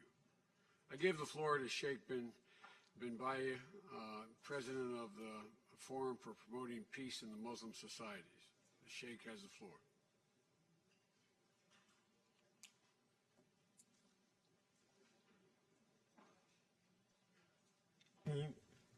الحمد لله رب العالمين الصلاة والسلام على سيدنا محمد الخاتم وعلى إخوانه من النبيين. سيادة نائب الرئيس الولايات المتحدة الأمريكية، أيها السادة والسيدات، إننا نشكر مبادرة الرئيس أوباما لدعوته إلى هذا المؤتمر والتي نضعها في نطاق التعاون على الخير وتعاون مع البر والتقوى ولا تعاون على الإثم والعدوان كما يقول الله تعالى. علينا أن نتعاون لأن السفينة تغرق والبيت يحترق. نحن اليوم نحاول إنقاذ السفينة العالمية كما شاء في الحديث. نحن نحاول إطفاء الحريق الذي اشتعل في البيت، في بيت الأرض، في بيتنا جميعا. نحن أطفائيون إنقاذيون. ليست لدينا سفينة نوح. علينا أن نتضامن جميعا وأن تتكامل أدوارنا طبقا لمستوياتنا ووظائفنا. وظيفة رجال الدين إطفاء الحريق في القلوب والنفوس، لأن الحريق لا يشبه البيوت إلا بعد أن تشتعل القلوب والنفوس. الإطفائي لا يسأل عن لمن. In order to do that, we have to teach people not how, but why. إذا أعلنا في منتدى تعزيز السلم عن تقديم كيف على لماذا. We have announced that we will do that because the problem of the why in the Middle East region is a long-running problem. And this means that the problem of peace has priority over rights. And from here I disagree with Kant, who says he believes that justice comes first. I support Thomas Hobbes, who put peace first. This is not the diminished importance of justice, but to recognize that peace provides opportunities and openings for restoring rights in right ways that war can never provide. الذي يرى أن الحضارات تمرض. حضارتنا الآن مريضة وإن الفلاسفة هم الأطباء وأنا أقول إن المفكرين والعلماء هم الأطباء. نحن نحاول علاج هذه الحضارة. وظيفة علماء المسلمين أيها السادة من أقدم التاريخ هي المحافظة على أمانة النصوص المقدسة وصفائها وصحة تأويلها والصدق في ممارستها.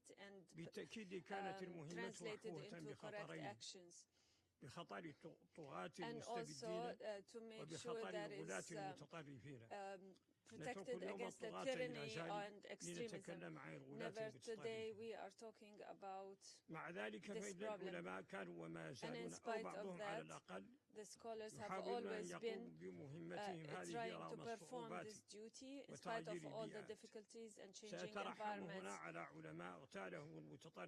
And we are talking here about scholars who have been assassinated by the terrorists in Iraq and Algeria and Nigeria. And only 2 months ago, one of these scholars lost his soul in Mali. The job of التي نحاول في منتدى تعزيز السلم في المجتمعات المسلمة في أبو ظبي أن نقوم بها بتغيير العقليات وتصحيح المفاهيم. أذكر على سبيل المثال أمثلة بسيطة وقليلة مما قمنا به. ما قمنا به في سنة 2010 من تصحيح فتوى ماردين التي كان يعتمد عليها المتطرفون في كتاباتهم وممارستهم لاغتيال الناس واغتالوا رئيس مصر على أساس هذه الفتوى، حيث صححنا خطأ عمره أكثر من 100 سنة. عندما ناقشنا المتطرفون أخرج النسخة الوحيدة المخطوطة في مكتبة الظاهرية بدمشق التي أظهرت صدق كلامنا وزيف دعوانا. نعمل على تصحيح المفاهيم كمفهوم الجهاد ومفهوم الدار ومفهوم الولاء والبراء. هذه مفاهيم التي يتوكل عليها المتطرفون لتكون كما كانت سياجا للسلام وليس دعوة للحرب. وهكذا عالجنا الذاكرة التاريخية المختزلة بالحروب بتقديم نماذج السلام للتاريخ الإسلامي من خلال إنشاء جائزة الحسن لعلي سبط النبي صلى الله عليه وسلم الذي أوقف أول حرب أهلية في الإسلام. منحنا الجائزة لعالم هندي جاوز 90 أمضى أكثر عمره بالدعوة للسلام. إن عملنا أيها السادة لا يتنافى بل يتكامل مع التدابير الاقتصادية والسياسية التي من شأنها أن توجد بيئة السلم والوئام في المجتمعات. ونحن ندعو هنا دعوة صادقة للحكومات وبخاصة الدول الكبرى ذات المسؤولية الخاصة أن تسعى لإزالة المظلوميات التاريخية المزمنة حتى يستتب السلم المستدام. نحن مستمرون في عملنا سواء تعلق الأمر continue to do our work, whether in relation to correcting minds, and we will be also participating in a conference on the rights of minorities in the Islamic world, and this will be held in Morocco. And also بدأنا العمل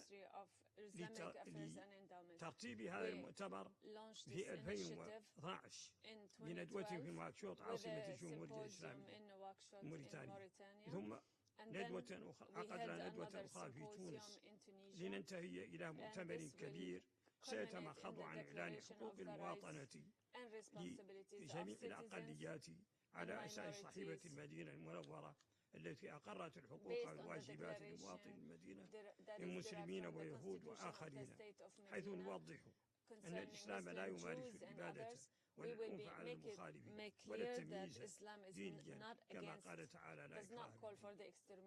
ميدانيا سنستمر مع علماء نيجيريا بعد لقاء تم الأول مع حوالي 20 منهم في أبو ظبي، ولقاء ثاني بحثت فيه مع صديقي كاردينال جون ونيلكان والسلطان سوكوتو سعد أبو بكر آفاق السلام بمناسبة اجتماع قادة الأديان في أبو ظبي، وهو لقاء دعت له منظمة أديان لأجل السلام التي يقودها صديقي الأستاذ بيان حدري.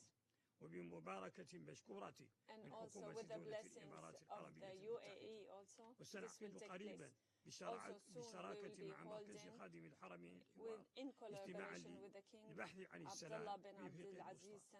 نحن بتوفيق الله تعالى ماضون بهذا السبيل، نمد أيدينا لذوي النوايا الطيبة من الباحثين عن السلام من كل المذاهب والمشارب سواء داخل البيت الإسلامي أو خارجه.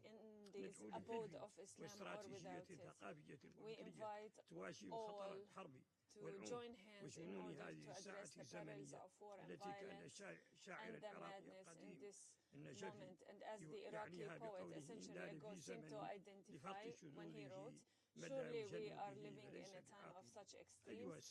One not driven mad by it cannot be deemed sane. Ladies and gentlemen, we invite you to exert your energies in the pursuit of peace through peaceful means and the adoption of religious and rational programs in order to foster peace. We also call on you to allocate some of the war budgets for the fostering of peace. In conclusion, ladies and gentlemen, religion is like nuclear power. It can promote prosperity and success, but it could also wreak destruction when enlisted for militant ends. Religion in its origin is a power for peace, love and harmony. And yet it can be misused by those who do not grasp its purpose. We ask the Almighty to send down tranquility and peace upon the peoples of this earth. And finally, I call upon you not to despair and to remember the counsel of Jacob to his own sons when he said, "My sons, go and seek out Joseph and his brother and do not despair, for none despairs of God's grace save a believing folk." Thank you very much. I now give the floor to His Excellency, the President of the Republic of Kenya, Mr. Kenyatta. Thank you very much, Your Excellency, the Vice President of the United States. My name is John Gaiseri. I am Minister for Interior of the Republic of Kenya. في جمهورية كينيا ولدي Yeah, I have a statement from President Uhuru Kenyatta. I express my gratitude to President Obama for inspiring a crucial initiative in response to war, violent extremism, a threat that is sweeping across the world today. The White House Summit on Countering Violent Extremism of February 2015 sowed the seed of global collective action. Today, we are united in the common commitment to collective action will drain the pool that offer recruits and operative for terrorism. My special thanks also go to Secretary General Ban Ki-moon for organizing this important leadership summit on countering violent extremism. While we live in a world of opportunities and unprecedented prosperity in human development, we are at the same time confronted by severe threats. Climate change, terrorism, upsurge violent extremism, all combine to create an unstable terrain that threatens the prospect of human development and international peace and security. I note with profound concern the extent to which extremism groups such as ISIL, Al-Qaeda, Boko Haram, and Al-Shabaab in our region have stepped up effort to create a global caliphate through enhanced radicalization, recruitment, and terror attacks. As we strive to create frameworks to guarantee better lives for humanity, the extremists reject a social and political order that is anchored on the core democratic principles of pluralism, diversity, individual freedoms, and right to association and speech. Our citizens have demonstrated remarkable support for the campaign against these negative forces of terrorism. Despite numerous attacks, the response of our people and states have been opposite of the intended by the violent extremists. Attacks have emboldened our resolve. Never before has the region stood in a strong solidarity as now.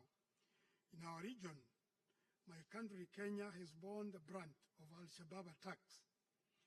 Since the United States Embassy terrorist attack in Nairobi 1998, Kenya has suffered 5 ghastly terrorist attacks that have left a trail of death and destruction. Many innocent lives have been lost, many people injured, property destroyed, life disrupted, and our economy adversely impacted, especially in the tourist sector. While these attacks have injured us, they have not cowed Kenya. We live to the changing nature of the threat today. The Al-Shabaab group and its affiliates have stepped up radicalization and continue to recruit vulnerable youth to engage in violent extremism. My administration is fully invested in addressing this threat in a comprehensive manner. To better respond, to detect, disrupt, and defend, we have aligned our policy, legal, institutional, and operational mechanism. We have reviewed our security laws, adopted a number of strategies to deal with terrorist threats and related international crime that facilitate each other. To anchor the counter-terrorism policy framework and cohere government policy, we have established in law the National Counter-Terrorism Center to deepen interagency coordination, particularly in understanding and mapping the threat, as well as elaborating the necessary strategies for implementation. Kenya is working closely with local, regional, and international partners to implement counterterrorism effort. I reaffirm Kenya's commitment to implementing the United Nations Global Counterterrorism Strategy and to other obligations, including Security Council resolutions. Owing to our commitment to strengthen our understanding and respond to the emergent threat of violent extremism, my government hosted the African Regional Countering Violent Extremism Conference in June 2015 as a follow-up to the inaugural White House Summit. Further, we participated in many conferences on countering violent extremism, like the one which took place in July in Rome. We have given expression to this engagement in an elaborate national strategy to counter violent extremism that addresses push and pull factors that make Kenya youth and society vulnerable to violent extremist ideology. Our strategy, which draws on all engagement undertaken, focuses on 3 broad components: preventive action, creative measures, and community resilience initiative. On counter-radicalization, our strategy is based on 7 pillars, which offers the best platform to address this challenge, namely psychosocial support, security and population and territory, countering the ideology of violence, promotion of religious diversity, strategic communication, and building capacity for resilience. I am pleased to know that the Secretary General is working toward a framework to guide the development of national countering violent extremism strategies. My country looks to make a contribution toward this effort and also to draw a lesson on the element that will improve our response nationally. Beyond the United Nations, we have continued to work with regional organizations, including the African Union, the East African Community, and IGAD, as well as non-governmental entities, to enhance coordination in programs that counter violent extremism and terrorism. In this regard, I wish to emphasize the value of the do no harm principle from our partners at the national, regional, and international levels. It is critical that no effort offers insulation or opportunity to extremists and their ideologies. Caution must guide us, as it should the lesson of the past, so that we do not open up to insidious motives that fund extremism and ultimately feed into terrorism. At the bilateral level, I welcome the support received and pledged by a number of strategic partners, including the United States of America, and look forward to enhance this collaborative action as a basis for drawing on our best practices. In conclusion, I wish to reiterate Kenya's commitment to all efforts aimed at countering violent extremism. I commend the United Nations for enhancing dialogue on this global threat to the peace and security of many countries and look forward to more fruitful future engagement. I thank you. Our next speaker is His Excellency, the Deputy Permanent Representative Ambassador Minami of Japan. Thank you very much, Mr. Vice President. I have to apologize for the absence of my Prime Minister, Shinzo Abe. He is now delivering his speech at the General Assembly. So I would like to read a short version of the statement on his behalf. The full version of the text will be distributed in this chamber. At the outset, I would like to stress the importance to improve capacities of states to counter terrorism. Japan has been contributing to the development of relevant legal frameworks and capacity building of law enforcement agencies in many countries. Japan will steadfastly fulfill its responsibility in these fields of capacity building and humanitarian assistance. Japan will also put emphasis on counterterrorism in next year's G7 summit under the Japanese presidency. At the same time, we have to note that eradicating terrorism calls for a multidimensional approach. We shall also remember that women are being victimized by violent extremism in various regions, such as Syria. It is crucial to counter violent extremism, which is one of the underlying factors in terrorism. Under the idea of the best way is to go in the middle, which is based on the mindsets of harmony and tolerance. The Prime Minister Abe proposed in his speech in Cairo last January the creation of societies that do not breed radicalism, nor let it take root. We will take the steps along the following three principles. The first point is to present to the young people a healthy path to self-fulfillment that replaces violent extremes. To this end, we believe that the education and sports are important. The second point is the assistance to create a society that does not give in to violent extremism. In this effort, the important actors are women. It is the family members, especially the mothers, who can stop the young people committing to radicalism. The importance of ensuring active participation of women in countering violent extremism and building a peaceful society was raised in the World Assembly for Women in Tokyo, which took place last month. It is also important to promote dialogues between religions. The third point is to support the sharing of wisdoms between countries. In this context, Japan will invite countries in the Middle East and North Africa and host a conference on preventing violent extremism at the Hidayah in the United Arab Emirates next year. We are also planning to have a meeting with Southeast Asian countries on countering radicalization as well. Finally, Japan will continue to make efforts in countering violent extremism in cooperation with countries present today, the United States, United Nations, and the Global Counterterrorism Forum.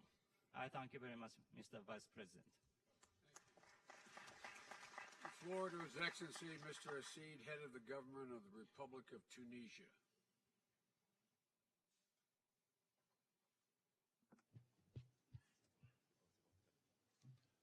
بسم الله الرحمن الرحيم.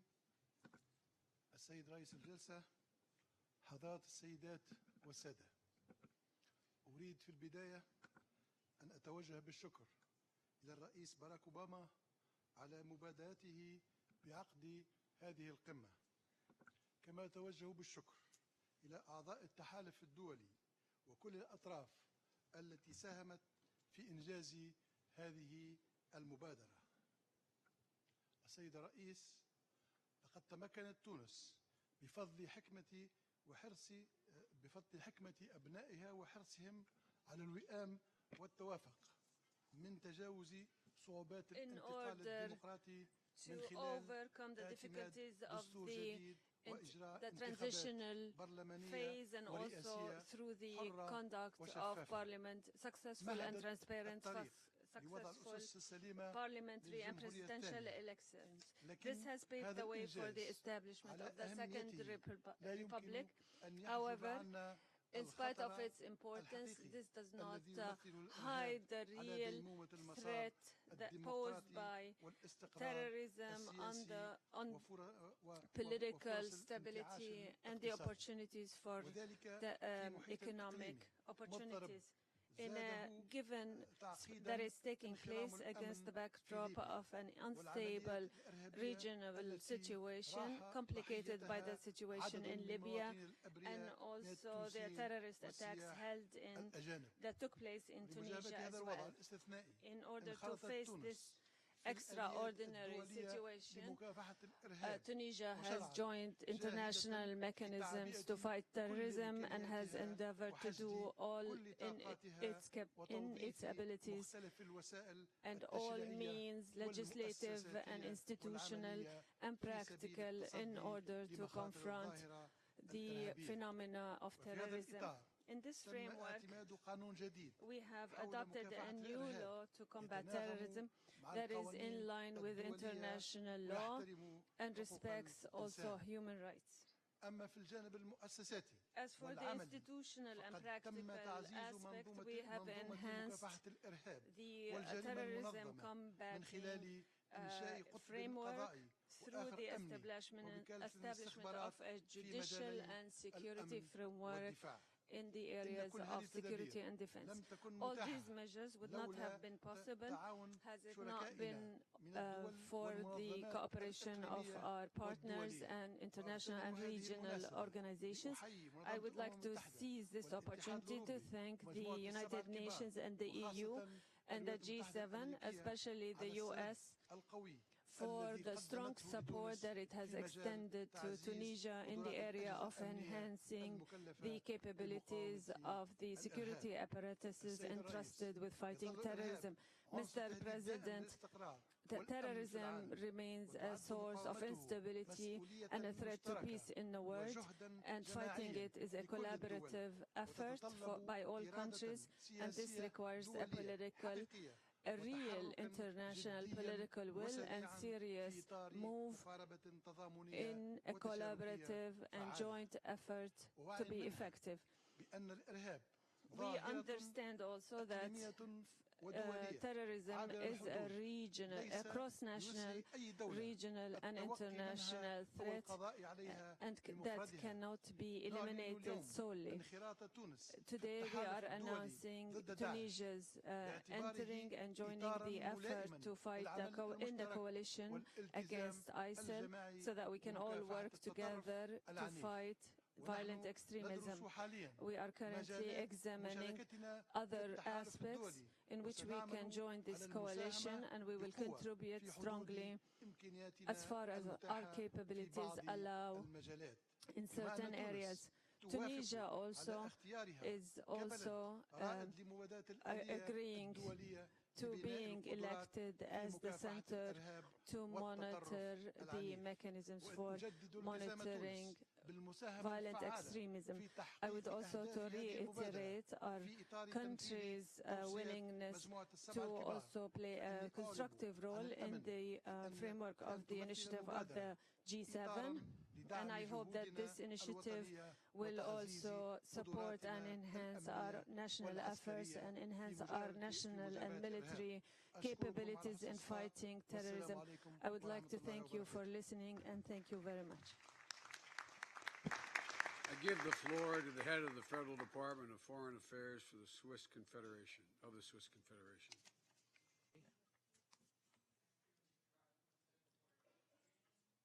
For focusing on a major task of our generation, which is to find ways of effectively preventing violent extremism. Ladies and gentlemen, Islamic State is a major factor forcing people in Syria and Iraq to flee their homes, and in response to the growing refugee flows, my government decided 10 days ago to step up the Swiss efforts in the conflict-affected regions by contributing rapidly an additional $72 million. A large part of this money will go to humanitarian organizations which are heavily underfunded. I urge you all to rapidly help the people on the ground. We also provide substantive support for the renewed efforts by the UN to bring about a political solution to the Syrian conflict. Terrorist groups like Islamic State cannot be part of such a political solution, nor can military force and law enforcement measures alone defeat terrorism. Measures to prevent the export of weapons, fighters, and funds to terrorist organizations are vital, but we also need to make people resistant to the demagoguery of terrorists. The effective prevention of violent extremism requires a comprehensive approach. We need the three pillars that together make the United Nations: peace and security, development, and human rights. Both United Nations Global Counterterrorism Strategy and the 2030 Agenda have been built on these premises. If we want to be effective, we must address the grievances of those vulnerable to radicalization and recruitment by terrorist groups. Terrorists are quick to fill the void left by fragile states and bad governance. It is quite easy to exploit unresolved political conflicts and perceived injustice to nurture extremist ideologies when the public space for civil society is curtailed. Our main task sounds simple. It is about providing people, and young people in particular, with opportunities. My country, Switzerland, is very motivated and engaged in numerous activities in this respect. For example, in early 2016, we will organize an expert meeting on vocational education and training as one possible approach to strengthen resilience to violent extremism. We strongly believe in the private sector involvement. We believe that the private sector can play a crucial role in offering vocational training and creating jobs, in particular for young people at risk. This is why Switzerland is a strong supporter of the Geneva-based Global Community Engagement and Resilience Fund. Switzerland has made available $5 million to this global fund against violent extremism for the first 4 years. Another example of Swiss action concerns the promotion of good governance and human rights. This November, we will launch an initiative on juvenile justice in a counter-terrorism context. Dear friends, developing a comprehensive line of activities to prevent violent extremism is important, but not enough. Our efforts will only be effective if the various activities are coordinated. Let us